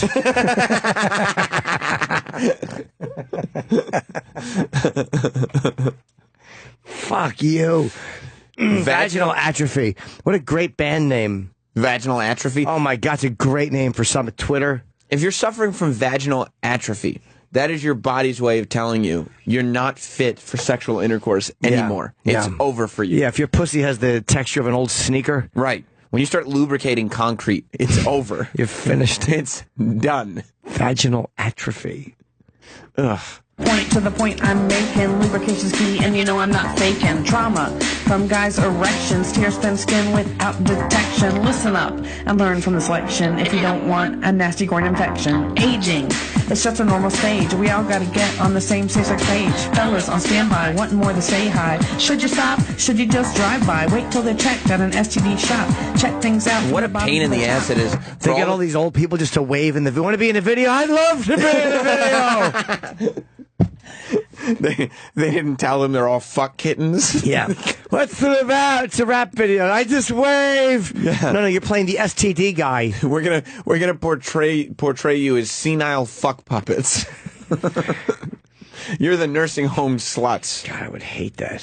You know how annoying it is for orderlies and people who work in nursing homes? What a pain in the ass Viagra made life for them. That now there's those pills. Because before, if they couldn't get hard, well, then the orderlies were the only people fucking the old women. But now that, like, old people can have sex all they want, oh, can you imagine doing the night rounds and just hearing springs from every room because the old men had their Viagra? Yeah. They're young and I feel vital. Yeah. No, the women are like, is there any place I can get lube? I have vaginal atrophy. It's disgusting. Your sex life can be later and stronger. Thanks Viagra, boy parts work longer. Living a Boy sex parts? revolution. Being sex savvy is the smartest sex solution. Let's break it down. Cougars all around. All these STDs all the time being found. Bodies, we're just a cafeteria. Cesspool of germs, of virus and bacteria. Once called the clap, gonorrhea's got a rap. Sleeping around, probably a trap. Subtle and sneaky. Who cares if you have an STD when you're like 80 years old? Yeah, when you're 80 years old, who cares if you got the HIV? Laugh it off. Yeah, get all the STDs. Yeah. I don't care if you got crabs. Spread them around the nursing home. What difference does it possibly make? Exactly. Because your cooter's dry and it's already itchy. Right. We didn't notice. Crabs will get bored. It burns. Nothing to drink down here. Yeah. Yeah. What are we doing? We're hanging out in this atrophied twat. It burns when I pee. Well, it'll probably be a problem for about 2 weeks, and then it'll be fine. Exactly. You'll be dead. Exactly. Take a satin pillow nap. Shut your face. Yeah. Well, one cure for all these STDs, there's this wooden box I have. Exactly. Get in the orange crate, you old bag. Now, Alex in Chicago has an idea for Sam. I like this for the show. Alex, comment. Hey, I think that Sammy Haines Jr. should go up against Hate Bean over on the Jason Ellis show. Go against who? Hate Bean, it's Will Pendarvis' rap character. I don't know him. Does he still do it actively? He makes Will do it all the time. Oh. Will's their producer? Yeah, no, I know Will. He's a good guy. I like Will. Cool. Sam accepts. Thank you very much for the call. Well, they should rap battle. Cool. I won't be doing What are you that. going to rap about? Probably, I guess, what do you call vaginal atrophy, mainly? That's my new rap name. Vaginal atrophy. It's great. Yeah, thanks, man. Yeah. I'm Vaginal Atrophy, formerly of Junior Mint. That's my old group. Now I'm just a solo artist. Vaginal atrophy. Syphilis makes a painless little sore. Then you spread it around every time you score. All around the scene, back in action. Tear things up, put your parts in traction. STDs are a problem. Doesn't she look like Rosie O'Donnell? She does. Is there really a problem? Old men are just tearing pussies up? They really are. They're old dicks. Yeah. They're ripping through those. You know what it is? The vaginas at that age, they're like a dry mouth when you put your lips together. You're just forcing old... Yeah. Like old nervous fucking manic depressive lips. And you have the medically induced boner of a 25-year-old that's just ready to tear that shit up. Yeah. It's like punching through the soft spot in a baby's head. That's what your dick is doing. These old lady vaginas. They should bring in prostitutes for the men. That way they can get it out of their systems. They can stop tearing up all these old women's vaginas. Maybe the old women like it, though. They like getting some dick. 81 and your young fucking spry 59-year-old's going to come in there and stick her? You don't think they're Because worried? his date had to have a leg removed due to diabetes? You don't think they're worried about their walls tearing? I don't think they care. Getting some dick. Yeah, my vaginal walls are teared. Who cares? You know, that's what happened. The 81-year-old, the other wasn't the one he wanted to fuck. But the 65-year-old, something happened. Vaginal atrophy early? Yeah, she broke her hip. Oh. Her fucking pussy net got caught in the elevator. So he's like, let me just find her roommate. Yeah. Her pussy net? Yeah, the vaginal mesh. Oh. We should break. I want to eat and go to the bathroom and make love to both of you. Well, we can break. You can go to the bathroom, and you can make love with Adrian. Cool. Okay, that's a good deal. We have Chrissy D coming in today. Chris Distefano, yeah. Chris Distefano will be here. I want to find out what's going on with his sitcom. Yeah, me too. He has Chad Palminteri. Yeah, a lot of big... And Annie Potts is on it, too, right? Who's Annie Potts? She's from what? Designing Women? Yeah, Ghostbusters. Ghostbusters, yeah. And is the girl from Orange is the New Black, is she playing... Yeah, she is. He talked about her last night. She's playing his wife? Yeah. She's so hot. That's what everyone was saying. Not Annie Potts, the girl from Orange is the New Black. Annie Potts. Right. Fucking Chiba. We'll see after this. But because it was a little bigger, it was a little longer, it looked crazy. Let me see it. I don't have it with... No. I'm just saying, I tried it on at home. And it looked nuts. It looked stupid? It looked very stupid. Did it look as cool as me in my white suit? Yeah. Oh, when you were fucking little Scarface? That's what it looked like. It looked like something that was that is so obviously ill-fitting. You know what I mean? Somebody photoshopped me in Scarface's mansion. I want to see that. I didn't see that. With a big smile on. Yeah. And somebody else, that one is hilarious. What's that one? Oh, there you are. In the corner. The rearview mirror of a car driving along. And you're just smiling because you think she's coming back. Yeah. She ain't, though. Oh, there you are in Scarface's house. Just hanging out with Scarface. People are really funny, man. I love it. Yeah, they're putting you... I'd be happy. That's what you should do. There's a Nazi one. Hanging out with Jared Fogle. A Klansman. Hitler mustache and a Klan. If you see the picture, it's on. Oh my God! At Jim and Sam Mom. Show on Twitter. I think you should put little Travis in various different locations. Oh God, put him with the fucking. Someone said they tweeted Mr. Rourke and tattoo, but you got to put Travis. That's exactly who he looks like. That's fucking what the tattoo. suit looks like. Yeah, he's in the hair too. He has a Hervé Villachez head of hair. Somebody just drew a stick figure and wrote "Mom" next to it. That car mirror one made me laugh. Yeah, all day. Yeah. She's driving over. And there you are, hands at your side, just standing there on the curb. The car's moving, you're not. Little Travis way in the back. The sizing is so good, too. So subtle and so smart. Yeah, he just sitting there looking, waiting for the car to come back. That was and done, it ain't. That was done by Oleokon. Oliokon. Oleokon. Oh, boy. That's a good one. No. Did you see the video that we posted yesterday on social media? I retweeted it. It was I wish I would have done some better lines if I knew it was going up that fast. Yeah, it was the creepy... That's why I was having you do them in the studio. No, I know, but I would have done some funnier ones about the paper. You didn't have anything in you? No, but I would have tried a couple. It's, I'll do a better one if you want. We should probably... It'll be natural and organic and funny. We should... It's the High Stranger, which we watched yesterday, but it's with chip audio. And that's the end. If you go to Jim and Sam Show on YouTube and all those places, it's a parody of the video we were watching yesterday, the claymation High Stranger. The guy who vocally sounds like Derek, and in terms of what he's saying, sounds like the subconscious of everyone. Yeah. High Stranger. Yeah. But it should be Hey Sock Cucker. Well, we should probably just say High Stranger Remix. I don't think anybody's going to click on something that says, hey, sock cuck. They all will. No, they won't. They all will. It has no correlation. They all will. I don't think so. All right, maybe you're right. Just change it to High Stranger. Or is it called High Stranger or Hey Stranger? High Stranger. High Stranger Remix. Yeah, I like remix. Remix. Yeah, that'd be nice. Yeah. Play that remix. That's what we got to do. Did you operate your iPhone? I mean, your update your operating system on your iPhone? No. Everybody's saying. I would love to know what it. Did you hear about it? People losing text messages? Nobody's losing text messages. Stop saying that. I just talked to somebody who lost all their text messages. Because they're not backed up. Well, you shouldn't have to fucking... When you update your system, you don't have to lose your stuff. Well, you don't... I mean, that's not built in. But when you update your computer, you back everything up and then you update. Yeah. So what's the new update? Mine's up to date, I think. They just released it yesterday. Did you update yesterday? No, I did not. Well, then it's not exactly up to date, is it? Does this make my iPhone red?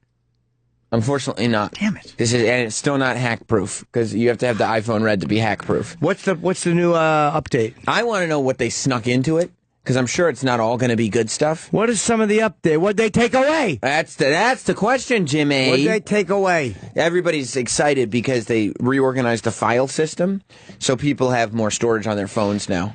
Oh, do they? So, like, after the update, they have, like, an extra 5 gigs or something on their phone. Yeah, what they should do is make photos searchable by name on your phone. Have you ever thought about color coding them? Yeah. But I'm telling you, why don't they make photos searchable by name? Well, you'd have to name them. Yeah, you'd have to name all your photos then. So many of them are uploaded from the computer. I mean, how about the option of doing that? I get it, because nobody does that. Sure they would. Anymore. You could search by face. Yeah. Nah, but by name would be easier if you want to. Yeah, I mean... But so many of your photos are taken on your phone that you don't name. Yeah, that's true. But I mean, the ones that aren't. And or say you take one that you want to name, or you want to say, hey, this was Nantucket. Well, you could search by place. Yeah, and you could put it in an album. Yeah, I guess so. Yeah, there's not a lot of people that are downloading from a computer onto their phone anymore. I mean, most people don't even plug the phone into the computer anymore. Well, and then they realize the error of their ways when their shit winds up on fucking all over these websites. It could happen anyway, but the odds are increased when you're on the cloud. Definitely increased. For sure increased. But fuck that cloud in its ass. Fuck you, cloud. That's probably why they're not searchable by name, because nobody renames their photos. But it's a nice option. How many photos you got on your phone? Quickly, without looking. I don't know. 50? Oh, all right. See, I have... You're very particular about what you take photos of? I got a ton, like 50. I got 16,000. Yeah. A lot of them are off my prick. Do you put them in albums? No, I'm so busy. That's why you can't find them. What's the album? I gotta say, here's the album. Here's this girl's gun. There's this chick's asshole. Here's my cock. My fucking balls. So you're too busy to create albums, but you're not too busy to name all your photos? I'm too busy to create albums. What am I gonna do? Yeah. Girl, show me her fucking logs. What? You have a girl that sends you shit photos? Oh. That's disgusting. I'm hinting. You really want a photo of a girl shit? No. No? No. Would you, like, if a girl, would you ever, not a specific girl, but if you were texting with a girl, could there be girls that you would like to see what their bowel movements look like? Here's what I would write back if a girl, I would be shocked if a girl sent me that. I'll write to you what I would write to them. Okay. Are you going to literally text me? Yeah. Okay, so I'll read it off my phone. That's just what I would write if a girl sent me a shit photo. It says, cool.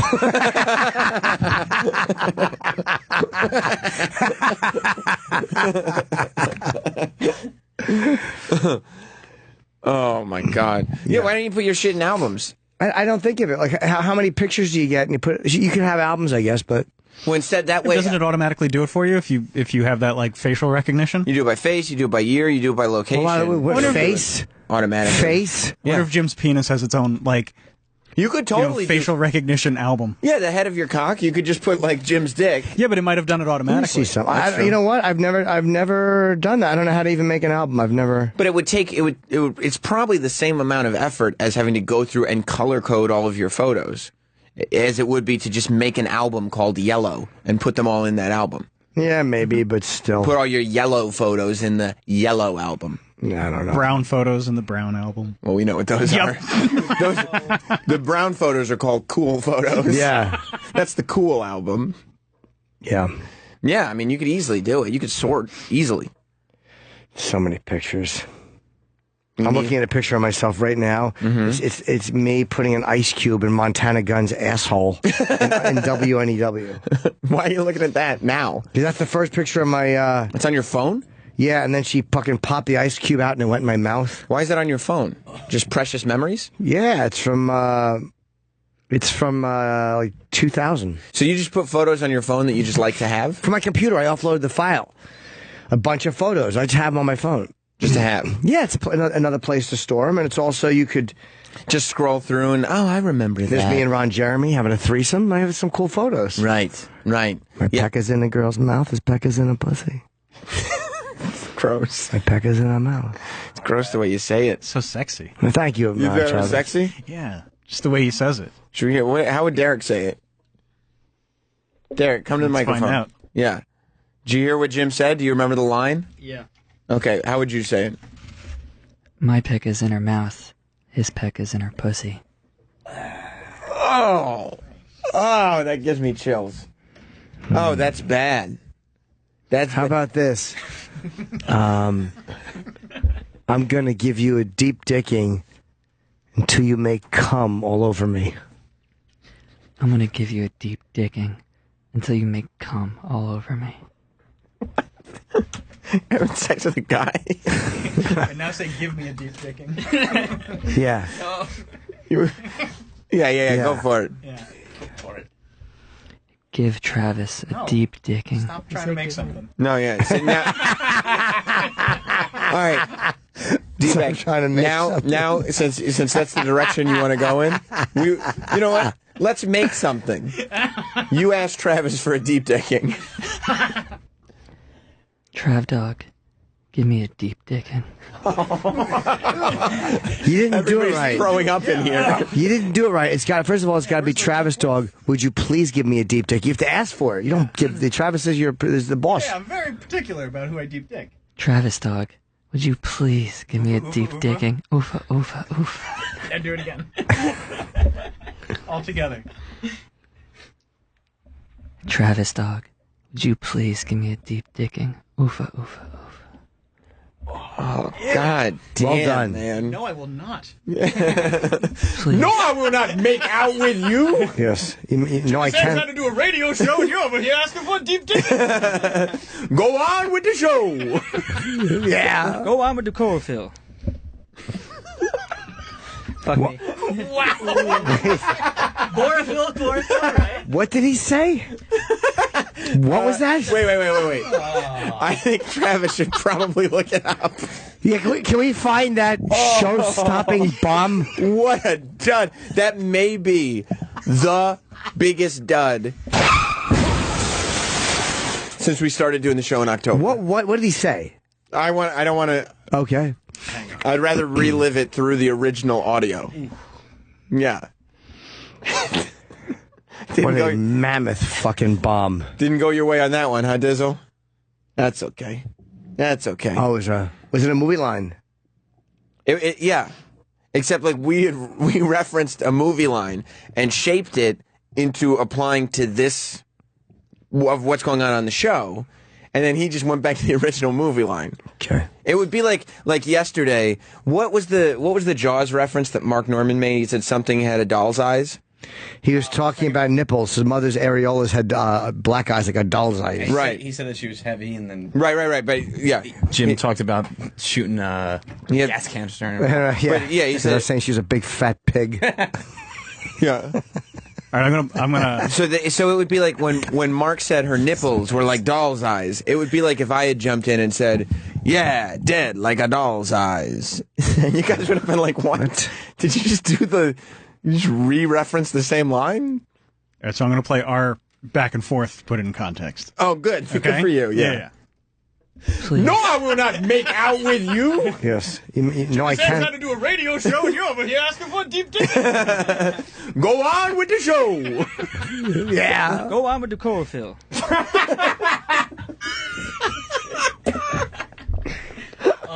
Go I think we have a new drop for the soundboard.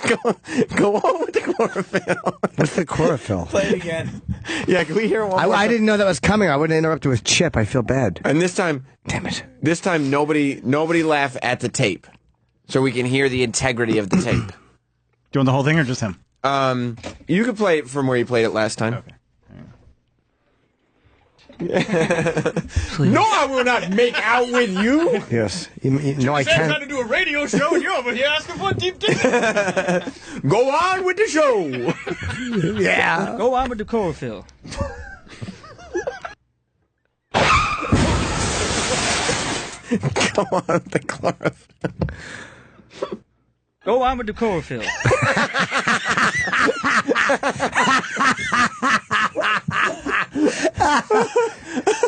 Oh my! I've never heard that before, and it makes me so happy. You know some of those moments that happen like in slow motion. Yeah. I saw him walk to the mic to say the line. What line? Go on with the chlorophyll.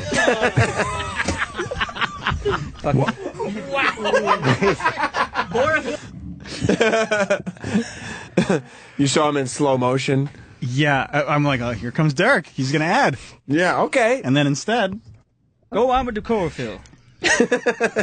Would you say that was a monumental bomb? Yeah. Can we hear the original line from the movie? I don't know it. Okay. Which, do you want to hear the No, I Will Not, or you want to hear chlorophyll? Chlorophyll. No, I will not. I don't know chlorophyll. No, I won't. Yeah, chlorophyll is part of this. Oh. No, I will not make out with you. Did you hear that? This girl wants to make out with me in the middle of class. You got chlorophyll man up there talking about God knows what. All she's talking about is making out with me. I'm here to learn, everybody, not to make out with you. Go on with the chlorophyll. So you see, like, when I said, go on with the show, that was like the conclusion to the scene that Travis and I had just played out. But then what did Derek say? Go on with the chlorophyll. I love the commitment, too. It's the voice, it's the whole deal. He's fully committed. Do you think I have a good Adam Sandler impression? It doesn't even matter. It could have been pitch perfect. Terrible. Man, I regret doing that. You should. You should do a good David Carradine impression. I'm assuming that's someone who's dead. Yes. He passed away due to acute autoerotic asphyxiation while he was wearing pantyhose. I'll get started now.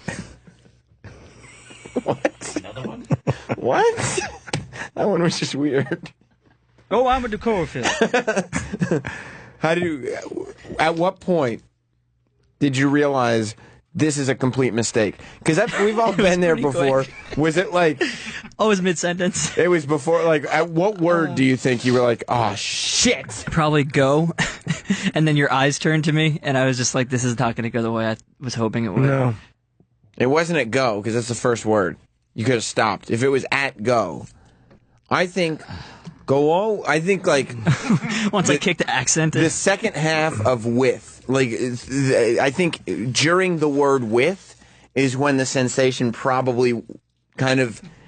When you were like, oh no, this is not going to work. I think you can hear, even in the tone of my voice, the confidence just dipping away. No, I think after you said it, I don't think you realized. There's a big debate going on here. Yeah, let's hear it. We should go back to the tape. Go on with the chlorophyll. He kept his confidence throughout. He muscled through, and then after he did the confident, like, here come the laughs. Yeah. Oh, was that met with silence? Can we hear it in context? Yeah, please. Like the whole thing? Yeah. Yes, please. Yeah, hang on. Yes. Because there was a lot of laughter and jocularity. Yeah, Sam and I were having a good time. Yeah. No, I will not make out with you. Yes. No, I can't. trying to do a radio show and you're over here asking for a deep dick. Go on with the show. Yeah. Go on with the chlorophyll.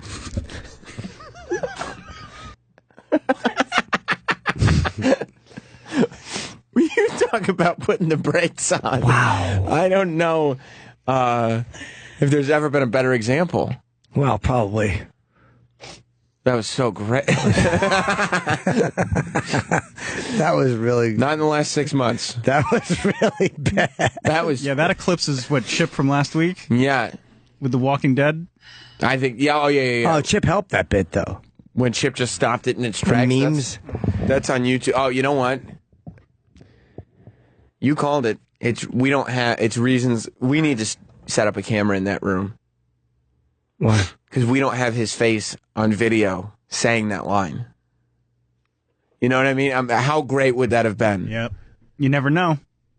Just looking at Dizzle's face. Saying what? I don't remember. Go on with the chlorophyll. Yeah, let's get a camera on that room, a steady, a Travis dog camera, even if it's just a GoPro that sticks to the glass or something like that. Oh, how great! People love peeking inside the Tef box. They do. How you feeling in there, Dizzle? That was a disaster. Yeah. Not feeling good about it. What do you think went wrong? I just shouldn't have said anything at all. Well, like, what's the takeaway? Because you got to talk. Like, you can't just never talk. You have to talk. It's not just like you. I think if Adrian had said that, it would have been just as bad. You know that, right, Adrian? Mm-hmm. Can you? How do you think it would have gone if you had just piped in there? What did he say? Go on with the chlorophyll. How do you think? I would have been met with the same reaction. Right. Like, what are you doing? Stunned silence. Like, what? And you would have been left wanting to light yourself on fire, correct? Mm-hmm. Yeah. Like, I remember. Exactly. Were you embarrassed by that? Oh, yeah. Yeah. Because there's no excuse. Yeah. Like, you knew that... Like, you were just talking to Derek about when he realized. I realized, like, after it was clean out of my mouth, and I looked to my left, and I saw Jim sitting across the room like this. And you're like, I remember. Well, there was the better one is with the first one. The trying to get to it was even better. Yeah, it's great. Oh, I have that. Do you? Yeah. Of course I do. I have everything. You think Derek's going to wipe some swamp ass? It sure is. There is sweat collecting between those cheeks right now. I remember. I gave up soda for like 2 months. That was it. I remember. You talk about one does not feel good. A not interesting story to remember.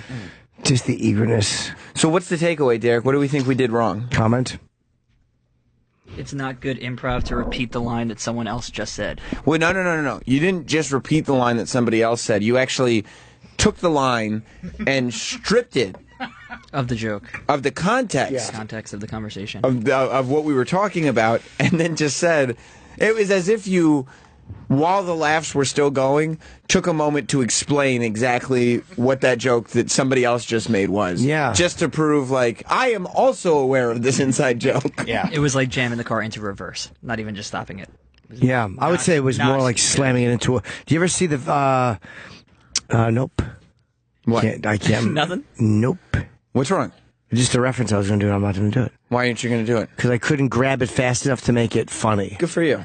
Good for you. Hello, Chris. There he Chris is. Distefano. Chris Distefano. Hold on, that's mic 4. Let me put the right... That's mic 5. Hold on a minute. Don't go in this one? No, you go in that one. You're good now. I'm getting used to the mics. It's nerve-wracking. You know what happened? I got, damn it. This one always falls down. It's okay. I'm sorry I'm late. I got pulled over on the way over here, and, so it's female. It was like a sitcom. So this female cop, and I bet you know a thing or two about sitcoms, Chris, but we'll get there. So I'm listening to the show on the way here. I left Brooklyn at like 8 o'clock in the morning, right? And there was just like so much traffic. So I get pulled over on the BQE because I was texting and driving.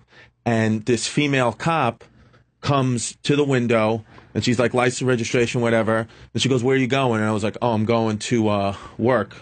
She goes, what do you do? And I was like, well, right now I'm just going on a radio show. And I just had like this moment where I was like, you know what, maybe I'll just be like, oh, this radio show, and maybe, likability, whatever. Like, I thought maybe I should be like, oh, that's maybe cool. And so as I turn on the radio, and it's just a woman cop and then the guy cop on the other side, but my passenger window was open. As I turn up the radio, literally, you say, hey, Jim, did you hear about that story about that cop jerking off in the backyard? And Jim goes, heard about it, made me want to join the force. And then she takes a look at me, walks, comes back, $110 ticket, 5 points on my license.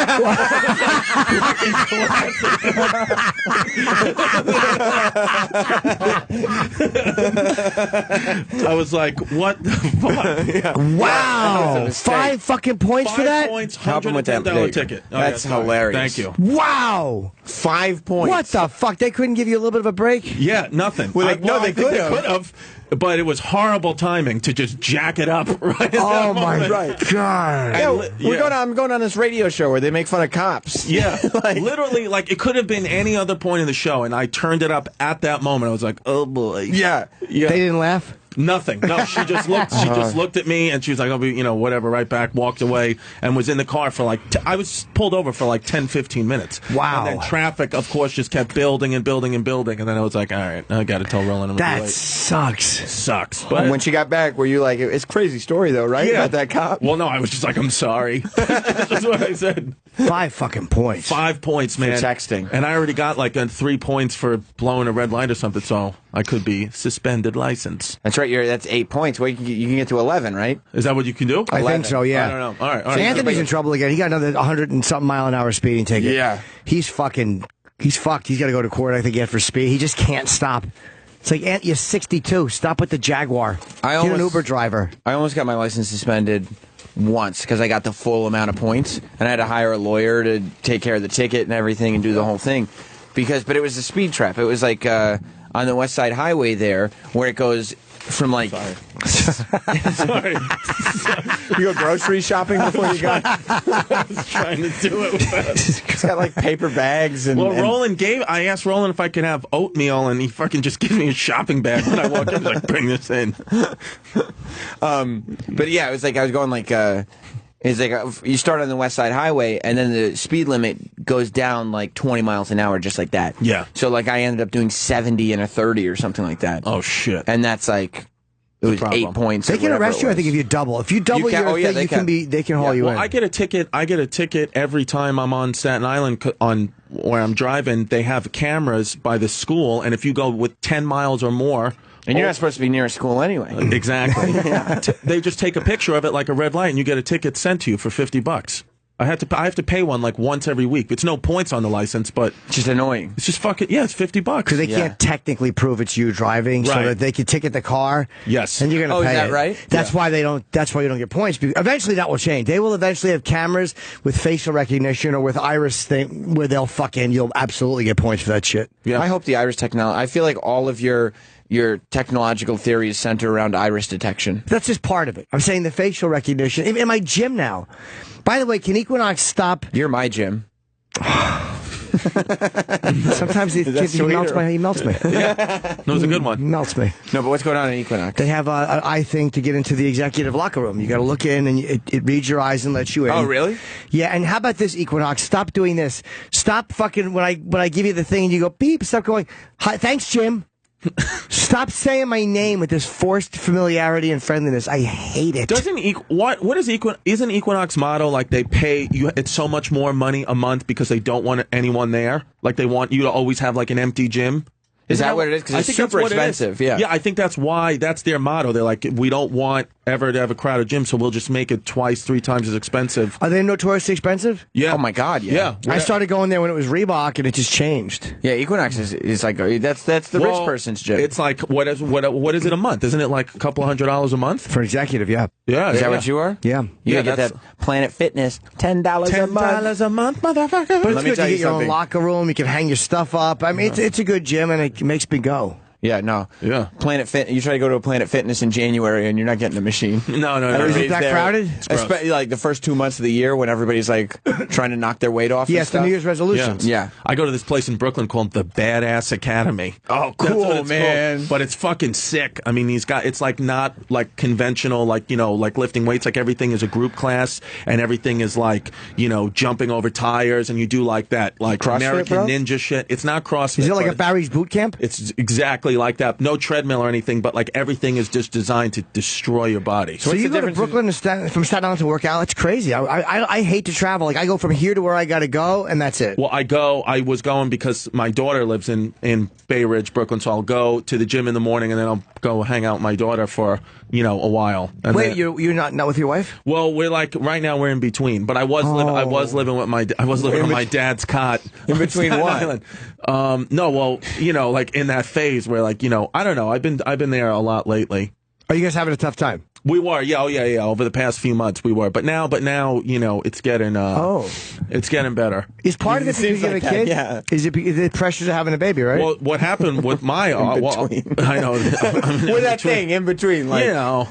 You didn't marry her, right? No. Well, we had a kid right, so so quick. fine. I didn't even know her. And then we had a kid. So the pressures of that, of getting to know her and then, you know, getting to know your kid, and then all like we basically had to go from, you know, that honeymoon phase didn't exist for us. It was right away. It was like, we have real fucking problems. We're gonna have a child. Right. So the stress and pressure of that over time was just like, we were snapping on each other. And then every time, like, you learn something about a person, like, the example is always the toothpaste cap. Whatever you learn about a person, now it's exacerbated because you learn about it. And you're like, we're trapped with each other forever. Exactly. There's no freedom. Like, you're like, oh my God, I hate the way she leaves her shoes. Fuck, I'm stuck with her forever. Right. Plus, it's like you talk about like learning how to deal with somebody in high stress situations. Like you have to, like now you've got a screaming baby all the time. Yeah. And so it's like how. Well, maybe his baby doesn't scream all the time. Maybe his baby is kind of quiet. Did your baby cry all the time? She used to, but now, okay. now she's good. Now she speaks Spanish. Does she? Yeah. Adios mio. Yeah, it's fucking crazy. Sam's baby cries a lot. Yeah. Oh, yeah? Well, right now, because it's new. How old? 6 weeks. Oh, yeah. So Yeah. of course, yeah, you're going through that phase where, yeah, it's just it's hard. I mean, it's really hard. I mean, it's Yeah. hard.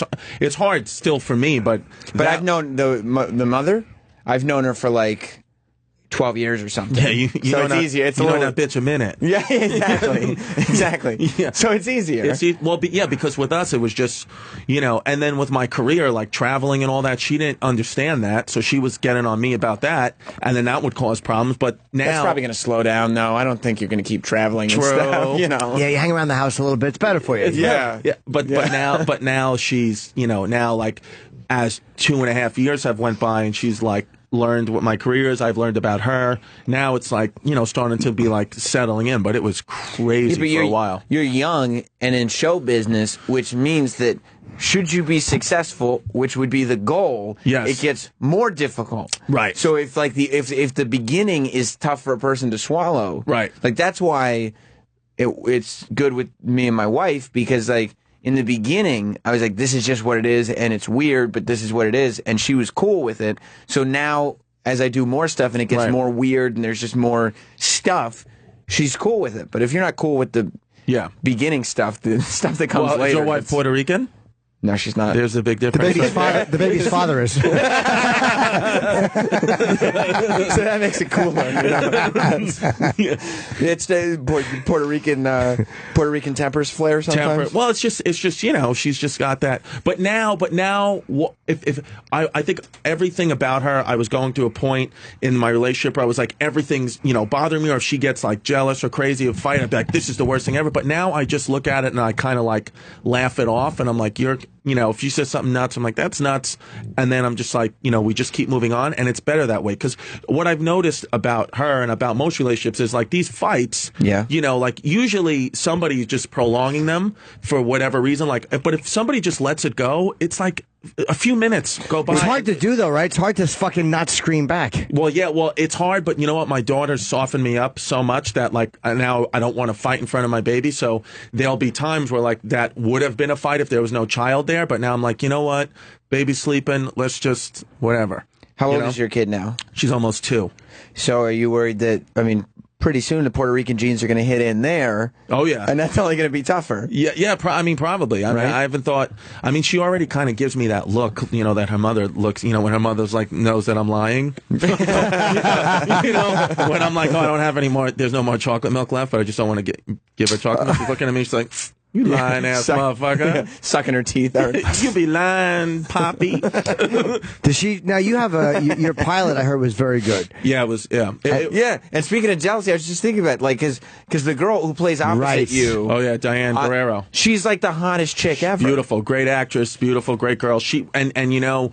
My wife wouldn't like that. Well, you know, there were not ever issues with it because we were, you know, we cast Diane like 3 months ago. So by then, Jasmine and I were working, you know, on our stuff. But Jasmine and the rest of my family came to the pilot live taping in LA, and it was great. I mean, they like, you know, were talked, and Jasmine's at the point now where she's like, look, you got to kiss Diane, but that's going to get you a show on the air that's going to make our daughter's life easier and my life easier. Then fucking go. Was she a little jealous though? I think she told me, she's like, look, anybody would be jealous. She was like, you know, if Jazz was like, if I was an actress and I was kissing some hot guy, whether he was married or not, like, wouldn't you be a little jealous? And I'm like, yeah, no, it's fair. She's like, but I can control it now. It's got to be hard if someone's not in the business. It's hard if you're in the business. If someone's not in the business at all, it's got to be like, all right, I know it's the thing, but it's still hard to watch someone you're with kiss them. Yeah, I get it. Yeah, my wife would not like it. I mean, it was tough. How do you think the person you're kissing would feel?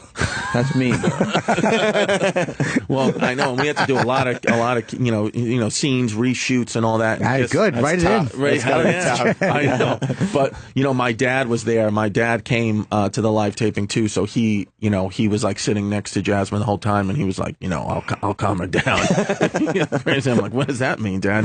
You creep. I'll keep her occupied. Yeah. But you were happy how it went, and Chaz Palminteri plays your dad. Chaz Palminteri, who was fantastic. I mean, he came in and auditioned, and he said he Did you make him audition? That's amazing. He has to read. Well, no, he did. He just came in, and then the protocol was like he would have to audition because there was other people. We came from the network, and Chaz was like, I haven't went on an audition in 25 years. He's like, but I read your script. He's like, and it's not like playing this. It's like playing an Italian American, not a Guido. He's like, or some mafia guy. He's like, so I said, you know what? I'll take 20 minutes and memorize your audition and go do it. And he came in and it was like fantastic. And with him and Annie Potts, they were just like, they looked like a couple that were once in love and now hate each other, which is what we needed. Perfect. Wow. Yeah. And Chaz, getting to know him is like, he's like the coolest guy in the room wherever we go. Like, he would be on the treadmill every morning with fucking sunglasses on, like just with a toothpick, just, going like 3.5 miles an hour. No sweat, though. No sweat. Right. Always, knows every restaurant. He would call me up at like, we'd be done with rehearsing at like, 6 p.m. He'd call me like 7:30, be like, what's up, kid? You want to come here with me? You want to come there with me? And I was just walking around everywhere with Chaz. That's great, right? Yeah. So cool. Yeah, I would have to stop every 5 minutes and somebody would give me their phone to take a picture of them and him. And I was like, oh, I got a show too, but nobody gave a shit, which it was fine,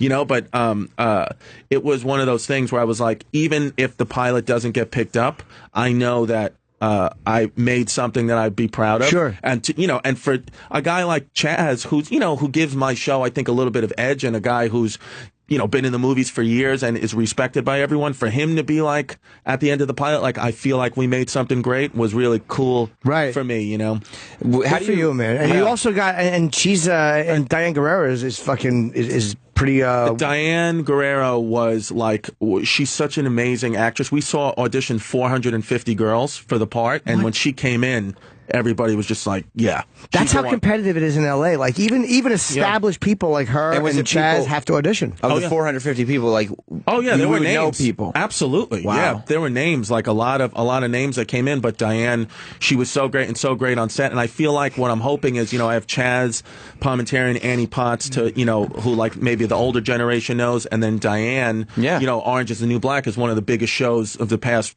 20 years, certainly one of the biggest shows on Netflix ever, and she's one of the stars of it. Plus, people want to see her doing something else, right? Because, like, all people really... I know she's done other stuff, but that's the thing that people have seen. Yeah, and she's great, and her story's fantastic. Her parents got deported when she was 14 years old. Just like one day, she just came home and her parents were gone. Sent back to Colombia, have never come back since. And she was saying... Why?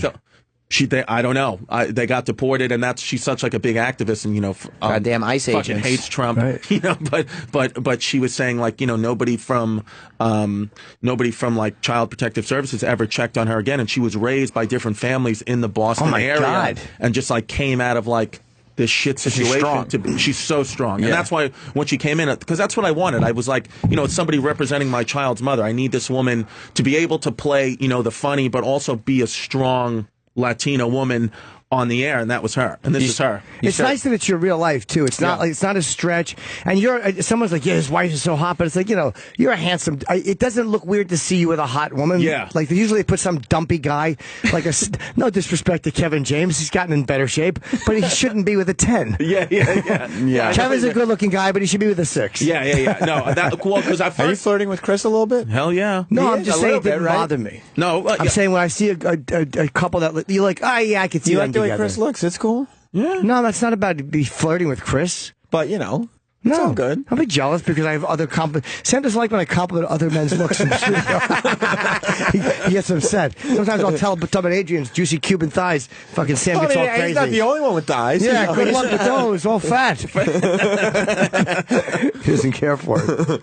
How do you wrap your head around like shooting the pilot? Like you just is it so surreal that you just have to do it and do a good job because it's important? You know, I when I did it, Kevin Nealon, he's on Man with a Plan, and that was like right next door to where we were filming. So Tell me he was coaching you the way he coaches Happy Gilmore.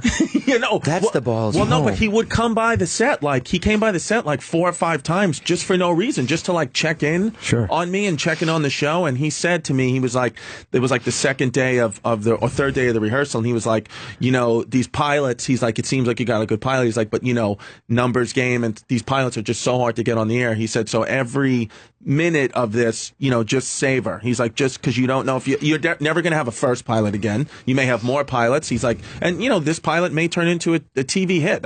You know, he's like, I hope it does. He's like, but just in case it doesn't, you need to savor every moment of this. So I feel like even though I don't know what's going to happen with it, I won't be the person who regrets it and be like, oh, I didn't even, you know, I was just worrying about my show getting picked up. I wasn't. You enjoyed it. I looked at the pilot like a standalone movie. I was like, I'm getting to film a 22-minute movie with Chaz Palminteri, Diane, and Annie, and it's ending in 2 weeks, and it was great. And if I get to film more of it, that I hope I do. But if I don't, I don't. So you're just hoping for a lot of sequels. Yes. Yeah. I want to get a lot of sequels. So, but the next one is Puerto Rican Wife, Rogue One. Yeah, I know. Did you have to write her in that like? You guys don't live together anymore? No. We're gonna the story right now, you know, the pilot was just about, you know, her and I having the baby. So at that point in our life, you know, everything it's all good. It's all good. So it still be all good. It's all bueno. It's all bueno. It's still all bueno. It's all, you know, you know how it is. Yeah. Living my life. Yeah. But it was good, man. It was one of those things, you know, and acting in a multicam sitcom. Have you ever done multicam sitcom? Lucky Louie, it was that was multicam, live audience, because it's a whole thing. Jim and I did the single cam shoe, the Benders. You were very good on that. Thank you. You and Andrew both really good actors. Appreciate it, man. Yeah, you too. But the multicam is like, it's like a play almost. Like you have to know not only your lines, but you have to know which camera, because you can be giving a line, but you're the camera's on the back of your head. Well, you're blocking somebody out. That's the worst because it feels so selfish. Yeah. When like you're in his way, you're like, oh, sorry, I didn't know. I didn't mean to do that. Yeah. And Chaz and Annie were so good at that they knew, because they've done it so much, like they knew when I was blocking them, like, you know, I thought only the director would know because she's the one looking at the camera, but Chaz would be like, yeah, you're blocking me. And I'd be like, oh, sorry. Sorry, Chaz Palminteri. He feels selfish. Like, I didn't mean to. Do you still want to do the show though? Please just don't leave. Okay, you want to do it, right? No, it was cool. So were you reading with people when they came in? So you'd be in the room, and I'm sure you had to watch a lot of them on tape too. Yes, yeah, on the tape. And you know what I say? Like after being on the other side of the you know kind of table this time, and being like a producer and watching it, like when you watch so many auditions, people like nail these auditions, but they do it the exact same way as the 5 people before them. And I almost felt like the people who got callbacks, or the people who we really were like, oh wow, this one's sticking out, were the ones that kind of like fucked up their audition and just kept going, and like kind of, you know, the kind of wheels went off, and then they got back on track and made it like just different. So you might be able to audition better now. I think so, because you've been in that spot. Yeah, because I'm not going to try to fuck up an audition on purpose, but I just know that I'm going to have to do something that, like Andrew Schultz, you know, you just mentioned him. He said that there was auditions that he would, because he gets callbacks and gets parts all the time. Like he'll do things like he auditioned for some show. I think it was maybe Dr. Ken, and he got a callback because he just did his whole audition sitting Indian style on the floor. And it was like, that was just like a crazy choice to make, and the character wasn't supposed to be sitting Indian style, but all the producers had seen 500 people for, and they're like, look at this fucking jerk off sitting Indian style on the floor. Let's get him in for a callback. Andrew Schultz also has an annoying level of like handsome guy, good hair, confidence. Yeah. He's also like so ambiguous. Like he can be a white guy, a Spanish guy, a Middle Eastern guy. He can be anything. Yeah. I'm just a fucking Guido.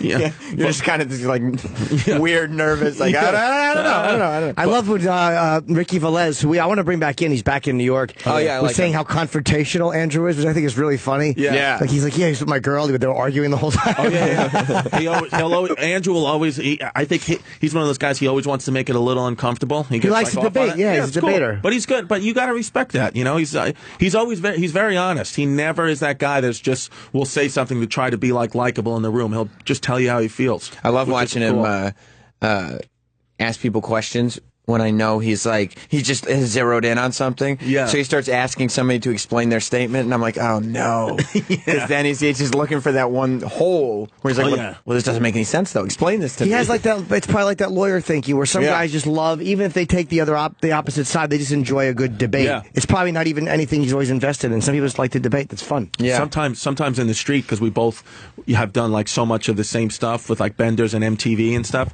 people will think that I'm him, and they'll be like, yo, that shit you said with Charlemagne was bullshit, Andrew. You can't be talking about people like that. I'm like, I don't know what you're talking about. They're listening to Brilliant Idiots, and it's your face. I was like, I've never said that. Were they on a show together? They have a big podcast called Brilliant Idiots. Him and Charlemagne. Yeah. But and they say they say some heavy divisive shit. Right. So sometimes these people think it's me, and I'm like, nah, it's not me. No, I'm not. You got the wrong white guy. Yeah, I'm the friendly Andrew Schultz. yeah. But I don't know, man. So that's excellent. I'll see what happens, and then I don't know. I don't fucking know. So what do you do now? In the meantime, you just get back to work, just do comedy and let that be what it is. And stand up every night and working on an hour special, which Colin Quinn told me not to do. So it was great. I was fucking looking forward to it. And I called Colin to get advice. He was like, "Well, do you have another hour that you can do after your hour?" And I'm like, "No, I have maybe like another 20 minutes." He goes, "Well, you can't do it. You can't do an hour special until you have another hour, because the only people going to see the hour are going to be the ones who come to watch you do comedy." And then if you do the same hour that they just saw, you're never going to sell another ticket in this town again. Said that exact thing. He just completely shot me down on McDougal Street. Well, you take a little bit of time. You take a little bit of time after you do one, and then you just build another one. I mean, you have to take some time, but you got to, because you want to shoot it. I think you're going to get bored of it. That's what my thing to him was. I was like, yeah, but this material I've been doing is like 2-3 years already, and I did a half hour for Comedy Central like about 3 years ago, and now I have this, and I'm still talking about. I don't want to talk about my daughter being Puerto Rican forever. I want to just do it and then move on, get rid of it, and then move on. Yeah, you should do that. And then what you do is you build, you shoot the special, you immediately start doing some new stuff, and then by the time you go back out, you got a new half hour. You put a little crowd work in, 1 or 2 old bits, and you got your hour. You're fine. Yeah, why don't you do what Jim did? He just goes off the road for like 6 months. And then build stuff like... It's not even 6, usually not even 6, but this is longer than ever. I've been off, I'm never off the road that long. But you know what it is? Guys like Jim and you Colin and them, and those guys, like, they can go down to the Comedy Cellar and just try new stuff, and it's okay. I really can't. I'm still at a point where if I did that and I fucking, it wasn't ready, the booker of the club would find out and be like, you're done here. But really? But now they have this thing at the Comedy Cellar called the New Joke Night. Awesome, right? Which is awesome for guys like me, because it's like now I can just go in there and bomb for 7 minutes, and it's all okay. It's what you're supposed to do. Paper on the thing, dude. You can just. I woke up last night with paper. It's amazing. Yeah, and people just come. They know it's new. Will still hosts it, and it's called New Joke Night, and they know what you're doing. They understand it. They do it Mondays and Thursdays at the Fat Black Pussycat, which is a Comedy Cellar extension, and it's amazing. It's a small. It's what Colin does. Works out his one man. But you have people like Kevin Hart and Aziz Ansari. They drop into that New Joke Night once in a while too. So it's pretty cool thing that they do. It's pretty perfect for them, because those guys, like, they can't. They're in the same. They're like in a different boat where, like, even if they do show up at the Cellar, like, they can't bomb because everybody knows who they are. They can, though. Chris Rock will go on, and he has such a funny opening line. They go crazy when Chris walks on, and he goes, "Lower your expectation," and always gets a laugh. But Chris is great. He'll go up with a notebook. Yeah. Will he bomb? Yes. Wow. Absolutely. Yeah. Not for an hour. He's funny enough to pull out something. Yeah. But Chris will go up there and eat his dick when he's working on material. He'll bring Leslie Jones to clubs, and she fucking murders on stage, but he makes himself go on after her. Like, Chris really makes sure his stuff is good. Yeah, that's what He's great. I would rather see Chris Rock bomb than do what, because you never get to see that. Right. You know what I mean? That's one of those things that, like, I was at the show where he didn't do well. But it's not an aggressive, like when guys like him or Chappelle or Damon, when those guys bomb, it's not like the crowd is like if I'm bombing, the crowd can get aggressive. They get, they're like, what? Well, we're not funny. But if he's bombing, still to this day? Yeah, of course. Like, yeah, if I'm bombing, they won't go for it. They'll be mad that you're on stage? Yeah, like, who's this fucking asshole? But if Chris Rock is up there bombing, even if they're not laughing, it's more of a respectful. Right. Like, they know what he's doing. Even once in a while, but they don't yell at him. Right. You know, he's got that respect, or Seinfeld has that respect. Which they've earned. And sometimes, like, the crowds don't understand. Like, I remember there was one time where Rock went on and was doing all brand new stuff, you know, pretty much just reading. And then I went on, and I'll always do, you know, it's a comedy show, so I'll always do, like, my A material. And, you know, I had, like, a good set. People were coming up to me after, and they were like, oh, my God, you're better than Chris Rock. You're going to be better than Chris Rock. I was like, you don't understand anything, lady. You don't know what just happened here. I do wish, though, that your ego was such that it was that easy. And then you were walking around like, no, man. I guess he used to be good, but he sucks now. I'm better. But you want to tell them, like, you don't understand. I just took 2 Viagra and he got his dick caught in a zipper. It's not a fair comparison. Yeah, like you try to let them, like, no, you don't. Thank you, but for the compliment, but you don't understand what this is not what you think. Yeah, he's pulling out a notebook with a brilliant new 40 on it. Yeah, and I'm doing jokes I've done for 8 years.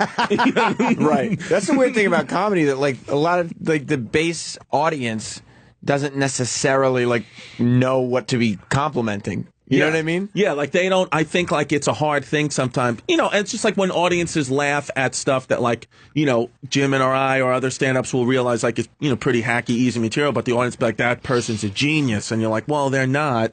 But, you know, they did make you laugh. So it's kind of like, I always feel like, you know, sometimes you hear comments like, oh, that guy's a fucking hack. It's like, yeah, but you know what? He's making these people happy. Yeah. So it's like, it's a tough thing in my mind. I'll try to always be original, but if people want to be hacky, I mean, and the audience having a good time, what do you want me to do? Yeah, it is weird. It's like, but it's the worst when they come up and they ask you about a comedian. Like, this guy does it, and then, but you know it's hack, and you want to go, you fucking idiot. But you can't. You gotta be like, yeah, he's a good guy. You know? Yeah, it's great. You still do the jokes my mom likes? Which ones were those? My mom about the son who died at birth. She just goes into a faraway place. She's exactly again. Yeah, and the father feels down there. He's like, "You haven't been this wet in a long time." Sorry, one step too far. It really was, and you knew it too. Yeah, you did it anyway. Which I did the fingers down, touching her through her pants. Yeah, it was too much. No, she liked because I think we were at Caroline's for something. I don't know why she was there, but you were opening for somebody. It was years ago, and your jokes you were doing were local road references to the roads. Oh, really? And she was like, but that first guy was great, the way he was talking about the roads and the Tappan Zee Bridge. And like she really liked you doing roads. 10 minutes on the Tappan Zee. Jokes about the roads. I was probably opening up for Richard Lewis. Was it Richard Lewis? No, it wasn't Richard Lewis. You know, one time so Richard Lewis, he goes from when he, you know how he is, like, he's paranoid kind of guy, whatever, and he won't stay. If he's got like 8 o'clock and a 10 o'clock show, after the 8 o'clock, he goes back to the hotel. He won't stay in the green room.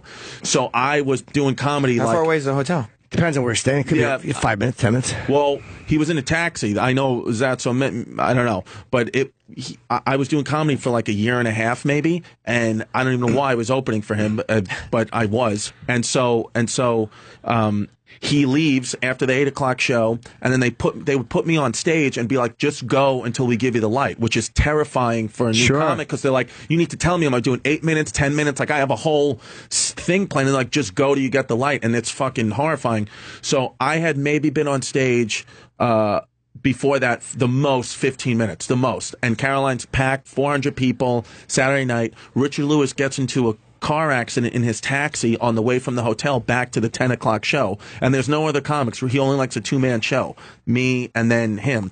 Oh, wow. Yeah, so I wound up doing like 70 minutes or something like that on stage. I asked all 400 people where they were from and what they did for a living. Like, I was just completely What about fucking you? What about eating you? my face. I was like, what'd you say you did again? And then did you tell them something was going on, though, that he's coming? Oh, no, I didn't know what to do. I was like, I just got to keep going. And I was just like, but it was getting to the point where I was like, I remember I asked one of the managers, Ray Goose, was like, you guys got a beach ball back there? I was going to try to, like, I thought like I was going to have like a beach ball thing, like in. And is the audience going like, why is he still on stage? Yeah, well, yeah, but somebody, you know, people were yelling in the back, whatever, but somebody clearly was like, where's Richard? You know, like, I was like, They thought they was one of those like Times Square hustles. Yeah. We're like, yeah, we got Richard Lewis tonight. We got Dave Chappelle, Comedy Central. Oh, dude, I used to get fucking abused. One time I opened for Artie Lang, and his fans. Like I came out, I had this like purple shirt on, and literally as soon as I took the mic out of the stand, it was like 2,000 people in like some theater, and they go, like I take the mic, they're like, "Fuck you, where's Artie? Nice shirt, homo!" Like literally, and I was like,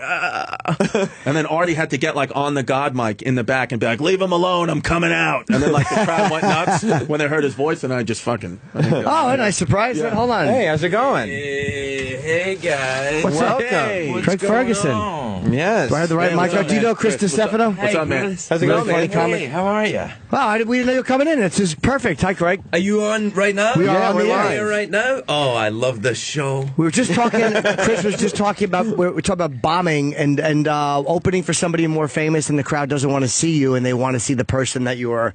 It's like I arrived just at the right time. Yeah, it is the worst. It's the worst feeling, when you work up material, do you go up with a notebook and just start? Will you go up comfortably and bomb if you got to work on stuff? No, I go to the Ice House in Pasadena. Or what I tend to do these days is, you know, the Works in Denver, downtown Denver? I love that room, yeah. That's a great room, right? So what I do is I make a deal with them, and I announce it as it's new material show, and so it's going to be rough. But I write it out as much as, like, I write out anything, and I learn bits, and then I'll go up and do an hour. And how much ticket? Will you sell tickets cheaper? No. Behave yourself. No, they're more expensive. It's new material. They're getting to see the process. They're fucking lucky they're there. Yeah. All right, fair enough. Yeah, well, I think that club you can get away with that because that club is it's a proper American comedy club. It's like downtown. It's in a basement. They're serving chicken fingers. It's old school. Like there's guys going up there with piano key ties on and their sleeves rolled up. It's a real thing. Yeah, jeans. Yeah, the 1988 even at the Improv look. Yeah, it's all happening like that. So I kind of that's what I do. I like going up there and just kind of get it done. And then I don't know about you guys, but if I have an hour ready, like you call it an hour, it's probably like an hour and 15, hour and 20. If I have that set, I feel okay. If I don't have an hour ready to go, I feel like I could get in trouble, like I'm going to lose all my money and live on the streets. Well, that's what Chris was just saying about it. Yeah, I was saying that, I'm going to do an hour special this year, and I was talking to Colin Quinn about it, just trying to get some advice, and he was like, man, if you don't have a whole second hour, I wouldn't do the first hour because the only people who are going to come see you, the people who see the hour are going to come see you in the stand-up club, and if you're doing the same hour, they're going to be like, "What the fuck?" Yeah. So I didn't think about it that way. Yeah. No. He's absolutely right. You get away with it once. Like if you do the same material to the same crowd one time, they won't come see you again. Or if you do a couple lines you can get away with, or a bit or two that they like to hear. But Colin is also just trying to show off like he has hours to burn. That's also Colin. That's also Colin going, "Here, you got to have at least 2.5 hours." And one, who knows? If it's the summer, you got to have your summer hour. Shut up, Colin. That's what he said. He's like, "Oh, you've been doing comedy 8 years. You only got an hour and a half. What the fuck? You got to write more." I was like, "Oh shit." Colin does write a lot. It's sickening. Yeah, he's actually very disciplined. It really bothers me. Yeah. I think that's not fair. And it's frightening to the younger comedian. I think is like, it's okay. You'll be fine. Just also, you know, the thing, I hate to use this source because it's unfashionable in comedy circles, but one thing Leno told me that really works, which is like, they don't know the fucking script. They just keep fucking talking. It's like, so if you go up there and you go, "I forgot a bit," they don't fucking know you forgot a bit. Yeah. Just keep going. Isn't it funny? Keep talking. Isn't it funny too how people like forget that Leno was a great comic? Like he was just fucking. Yeah. He was one of the most working stand-up headliners in the country. Like, you know, I was just on Howard, and Howard was talking about he used to see Leno, like Letterman and him would go and watch Leno because he was the guy to go and see. Like back in the day, they would go and watch Leno do stand-up. Oh, okay. You know, that was the aspirational stand-up comedian. Was Jay? He was the Louis C.K., the Dave Chappelle of the time. Yeah, people forget that. And that's scary though, that it goes from like being like you're the like you said, fashionable guy. Right. Like comedians love you. Right. And now like every young comedian, you're supposed to hate Leno and you're supposed to be a hack or whatever. That's only because he was successul. Like comedians are going to hate anyone they get. Once you get out of the box and you start doing, they'll hate you. Don't worry, they'll hate you soon. Yeah, I guess there's an advantage to being hated. It means enough people know you, or some of them are going to hate your guts. You know, you've made it. Yeah. Once everybody hates you. Well, there's a little bit. I mean, not all. I mean, there's guys who are just like. Do you watch that Chappelle special yet? I did not. I watched them. I hear they're amazing. I like the second. I mean, I laughed at both of them, but the second one was great to Do me. you know, weirdly, I thought the first one was the one. Yeah, I watched the first one and I was like, wait, is he riffing? What the fuck is he going? Is he riffing? And then I get like to the end of it, and he finishes up with this bit that ties the whole thing in. Yeah, I'm like, it was like at the end of The Sixth Sense. I was like, motherfucker, I didn't even see it coming. That's what I was telling you. That's what Sam told me. The cohesiveness of that first special, where it all like you start over here, and then the middle goes back to the beginning, but then it goes on to something totally different. You're like, did he remember that he set this up? And then it comes back at the end. It's you saw them both? I didn't see the second one yet. Yeah, but fucking Chappelle doesn't even have another hour to go. Oh, that's right, he does. He taped it. He just has a stack of hours. He really is fucking amazing. It's incredible, and the attitude on stage, that kind of way of being, it's like I've never been that cool on my own after having sex. Right. On my own. He has that ability just to talk, and he's just a casual, interesting guy. And I've seen him at the Cellar enough times where he almost feels like no pressure to be funny, and he just is funny. Yeah. Like he just happens to be fucking hilarious and interesting. It's a great combination. 30 years, he said he's been doing stand-up, and then even on his special, he's like asking the crowd if you have a cigarette. People are like throwing cigarettes onto the stage. He's just picking them up, smoking them, sitting on the like nothing, like no pressure at all. Just beautiful. Yeah, it's kind of great. I love that. I think when I remember starting out as a stand-up, I was backstage. I was in Adelaide, Australia, and it was me and a stand-up comedian called Ernie Dingo, an Aboriginal stand-up comedian called Ernie Dingo. He's funny, and we're both walking backstage. He's from the outback in Australia, and I'm from Scotland. We're both pacing backstage and getting adrenal. And then he said to me, "You know, mate," I asked myself, "What are we doing this for?" I said, "What do you mean, like stand-up?" He went, "No, this fucking pacing backstage. Nobody gets to see this. I'm not going to do it anymore." And I went, "You're fucking right." Yeah. You know, all that stuff, pumping yourself up. Yeah. That's the opposite of what you see, rookie stand-ups do it all the time. Pump yourself up, get ready, get ready, get ready. What for, man? It should be the other way. Adrenaline is not your friend. Adrenaline is your enemy in the situation. You should be like Hannibal Lecter when he bites the nurse's ear off and his pulse doesn't change. Yeah. Yeah, like that's how you should be going out there. Serial killer shit. Instead, I'm like Buffalo Bill, tucking my dick between my legs and dancing. Serial killer, different. That's also good. That's also good. But I think for the more mature stand-up, tucking your dick between your legs, because it's going to happen anyway. As you age, your dick just kind of goes there. It's a nice opening, though. I dance my way out. Cry and cry. Oh. Yeah, getting pumped up, you do stuff. Barry Katz told me that fucking years ago. We were talking. He was my manager, and I would always get myself into this headspace. And he goes, someday you're going to be able just to walk in and walk on and be funny. And he was right. Like you don't have to get yourself in a place. Yeah, it's a myth. It's a real wrong turn for young stand-ups. I think that and the guitar. Yeah. Oh man, don't take the guitar out. Unless you're doing, there's some original song. I've heard, every time I think that, you all of a sudden see a guitar act, you're like, ugh, fuck it. Like Stephen Lynch writes original music. He actually writes real music, and he's like, God damn, he's good. Like his stuff is genuinely funny. And once in a while, you find one who's like, it's like a ventriloquist, 1 out of 20. But every now and again, like Tim Minchin can do it with the piano and stuff like that. But it's every now and again you see it. But most times you see the guitar and you think, oh fuck, here we go. Yeah, it's because I had the guitor when I Did you really? What was your song parody? Yeah, it was Scottish folk songs. Remember, I was working in Scotland. Of course, understandable. Right, so I had the guitar and the comedy jacket and oh my god. It was bad. I looked like a fucking clown. Did you really? What was one of your songs? What was the name of it? I don't want to talk about that. That's not fair. Oh, just the name. All right, Scotland Hook Eye. And the sheep song. I sang a song about sheep fucking. Did you really? It's very popular then. I've heard. Yeah. Back then, now it's all changed, the European Union and stuff. So you did a song on sheep fucking. People probably went crazy, though. Well, they hadn't heard it before. No, it was the thing. Please don't make me talk about the sheep fucking song. I love it. You're getting red. Yeah, you're getting. You know what I'm getting red about is the idea because when you start to stand up, like you think about your early gigs in stand up. Horrible. Oh my god, I can feel my buttocks clench, and my ass is so old now that the idea that it clenches, it's an effort. It's a positive. It's unbelievable. I'm actually going to go out and meet a friend because, but it's kind of oh god. makes my flesh crawl. Isn't it weird how exposing old? Can we talk? I was going to ask you when you came in, Chris, too, about it because we played doing it this morning. Like at the top of the show, we were playing my old stuff and old stuff that Travis did, and it was just like I hated myself. I hated everybody in the room. Like I was like, how did I get in this hole? And why is there no way out? Here's why it's oddly exposing because we meant it. Yeah. Like, there's no way to deny the sincerity behind it. Like, if it was done as a goof, you'd be like, all right.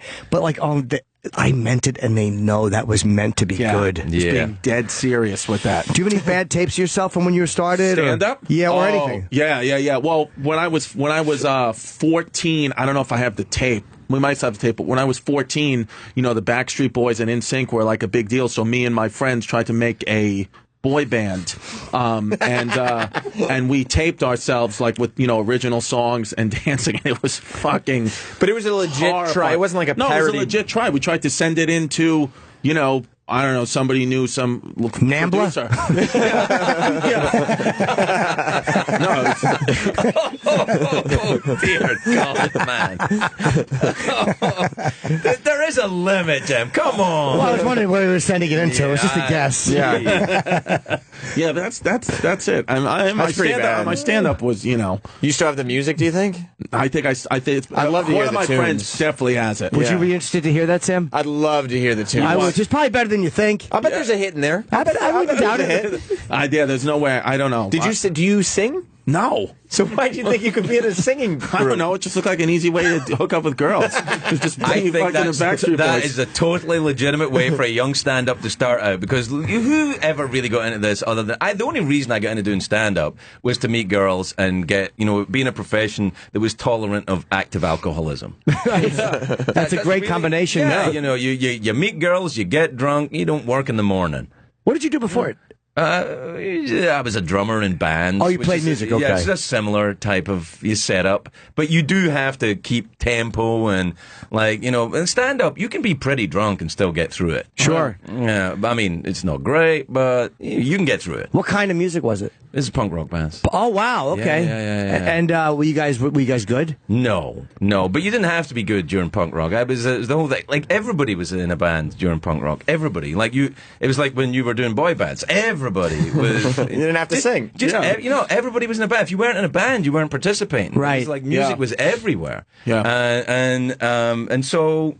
That's how I drifted into doing stand-up, because one of the guys I was in a band with was a huge fan of American stand-up comics. He had like Richard Pryor albums and Steve Martin albums and stuff that I'd never heard any of these guys. Bill Cosby albums. Sure. And you see that bit in Chappelle's thing where he talks about Cosby. It's great. Fucking genius. Yeah. It's fucking genius. Yeah. I mean, it's confusingly good. Yeah. You're like, wait a minute, I have to watch that again. You fucked my brain up. It's another one that gets there at the end. Yeah. There it is. It's like, oh my God.